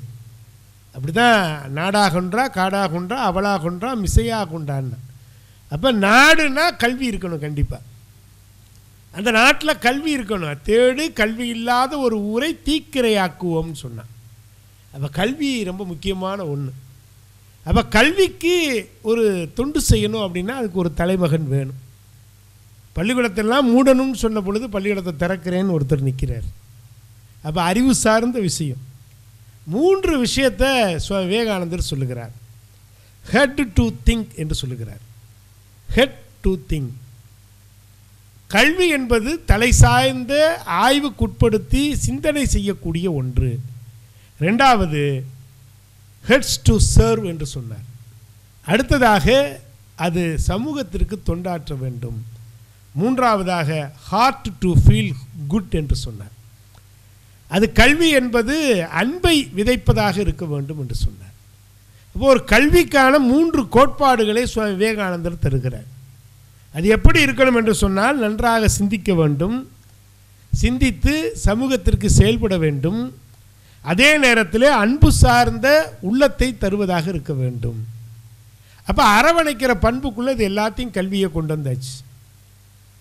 இதை எப்படி திட்டமிடுதல் அப்படின்னு பார்க்கும்போது அது குழந்தைகள் மனசில் விதைக்கப்பட வேண்டும். சொன்னாங்க பாருங்கள், காமராஜர் தின செய்தித்தாள் படிக்கக்கூடியவர். ஒரு அரசியல் தலைவருக்கு இருக்க வேண்டிய ஒரு பண்பு என்னென்னா, அன்றாட செய்தித்தாள் படிக்கணும், செய்திகளை தெரிஞ்சுக்கிறணும், தெரிந்து கொண்டு அவங்களுக்கு வாழ்த்து சொல்லணும் அல்லது கருத்து சொல்லணும், ஏதாவது ஒன்று சொல்லணும். காமராஜர் அதை தினசரி ரொம்ப வாழ்க்கையில் படித்தார்.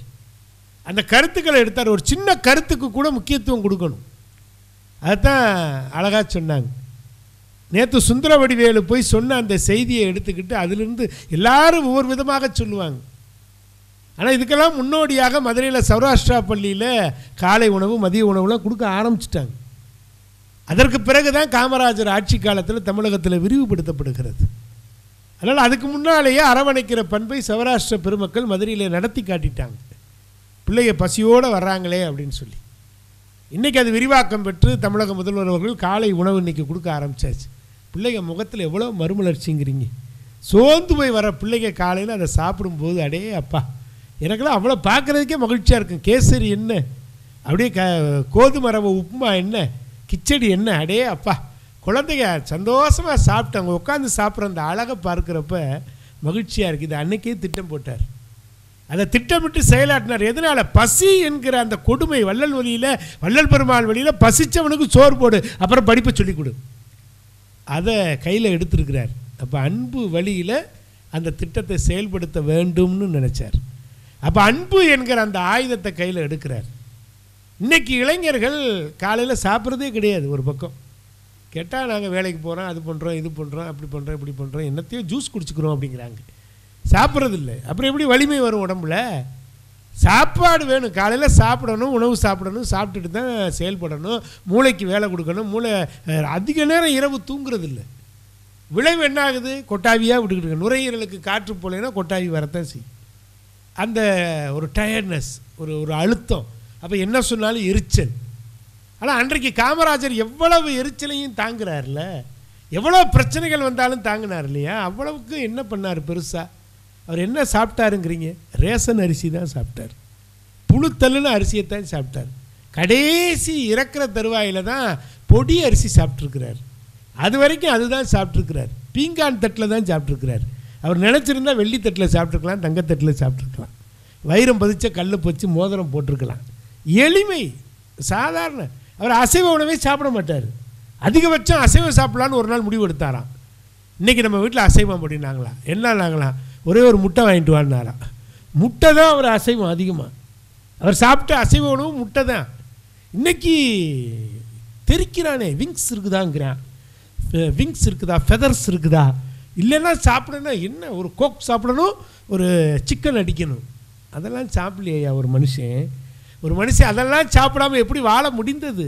கீரை சாப்பிடுவார், பருப்பு சோறு சாப்பிடுவார், எல்லோரும் சாப்பிட்டீங்களான்னு கேட்பார். சாப்பிட்டுட்டு தான் அவர் எல்லாரையும் சாப்பிட வச்சு பார்த்தார். யாருக்குமே பசி என்று யாரும் இருக்கக்கூடாது. தன்னை நாடி வந்தவங்க யாராக இருந்தாலும் உண்மையை நம்பினார். வேடிக்கையாக நிறைய கதை சொல்லுவாங்க. செய்தி கேட்கணும்னு ஆசைப்பட்டாராம். அந்த வானொலி பெட்டி எடுத்துகிட்டு வராங்களாம். எடுத்துகிட்டு வர உதவியாளர் சொன்னாரா, ஐயா உள்ள குருவி கூடு கட்டியிருக்கியா? சரி எடுத்து போட்டுறவா வெளியேன்னு கேட்டிருக்கிறார். வேணாம் வெளியில் வச்சிரு, அதுவாக போயிடும். நான் செய்தி கேட்கலன்னா இப்போ என்ன குறைஞ்சா போயிடும் அப்படின்னார். இதுதான் ஒரு மனிதனுடைய பண்பாடு, எளிமை. இன்றைக்கி இருந்தால் என்ன பண்ணுவேன், குருவியா எட்ரா போடுறா சூட்டான போடுறா குருவி சூப்பராக இருக்குன்றான் இன்றைக்கி. ஆனால் அன்றைக்கு பிற உயிர்கள் மீது அன்பு வைத்தார். பிற உயிர்கள் மீது அன்பு வைத்ததுனால தான் இந்த நாட்டுக்கு ஒரு பிரச்சனைன்னு வரும்போது இந்த நாட்டுக்கு ஒரு நல்ல முதல்வரை, நல்ல ஒரு தலைவரை தேர்ந்தெடுக்க வேண்டும் என்பதற்காக போய் உட்கார்ந்து தலைவரை தேர்ந்தெடுத்தார். சாஸ்திரியை தேர்ந்தெடுத்தார். சாஸ்திரி மாதிரி ஒரு தலைவரை பார்க்க முடியுமா? அண்மையில் வந்த ஒரு செய்தி படித்து பார்த்தா கண்ணில் கண்ணீர் வருது. ஒரு வயசான அம்மா ரயில்வே ஸ்டேஷனில் உட்காந்துருக்குது. அம்மா நீ எங்கேம்மா போகணுன்னு கேட்குறாங்க. நான் இந்த மாதிரி ஒரு இடத்துக்கு போகணும், என் பையன் பேர் லாலு அவனை சாஸ்திரின்னு சொல்லுவாங்க அப்படின்னொன்னே அது வரைக்கும் அவங்களுக்கு தெரியல. பிறகு தான் தெரிஞ்சது அவர் தான் ரயில்வே துறையினுடைய அமைச்சரோட அம்மா தான் ஜங்ஷனில் உட்காந்துருக்குதுன்னு தட்டா புட்டாலாக ஓடினாங்க. அப்படியெல்லாம் வாழ்ந்த மனிதர்கள் இருக்கிறாங்க. லால் பகதூர் சாஸ்திரி இப்படி அன்றைக்கெல்லாம் தேச தலைவர்கள் இப்படி தான் இருந்தாங்க. அப்படி இருந்த சாஸ்திரியை தேர்ந்தெடுத்தார். அடுத்து இந்திரா காந்தியை தேர்ந்தெடுத்தார். அதே அம்மாவோட கருத்து வேறுபாடு வருகிறது. எமர்ஜென்சி கொண்டு வந்த பொழுது மனக்கலக்கத்தில் தான் இருந்தார். கிருபலானி அவர் கைது செய்யப்பட்டார்னோட மனம் அப்படியே வெடிச்சிட்டாரு. எந்த தலைவரை அதிகமாக நேசித்தாரோ அண்ணல் காந்தி அவருடைய அந்த பெருநாளில் தான் தன் உயிர் அவருக்கு அன்றைக்கி தான் போனது. அப்படி அந்த உயிராக நினைத்தவர் யாரெல்லாம் எப்படியெல்லாம் கொண்டு வரணும்னு நினச்சாரோ யோசித்து பார்க்கணும். ஒரு பிரதமர் முன்னால் கால் மேலே கால் போட்டு உட்காரக்கூடிய அளவுக்கு ஒரு தலைவராக வளம் வந்திருக்கிறாரு அப்படின்னா நமக்கெல்லாம் அது ஒரு பெருமை. நம்மெல்லாம் காமராஜரை தோற்கடித்தோன்னு நினைக்கிறீங்க. காமராஜரை நம்மளாலாம் தோற்கடிக்க முடியாது. காமராஜர் எல்லோருடைய உள்ளங்களிலும் வாழ்ந்து கொண்டிருக்கிறார். அப்படி வாழ்வதற்கு அடிநாதமாக அவரிடம் இருந்தது என்ன தெரியுமா? எல்லோரையும் அரவணைத்து போகின்ற ஒரு பண்பு இருந்ததுனாலே தான் அவர் எத்தனையோ திட்டங்களை செயல்படுத்தினாலும் அந்த திட்டத்திற்கு பின்னாலும் ஒரு அரவணைக்கிற பண்பு இருந்தது.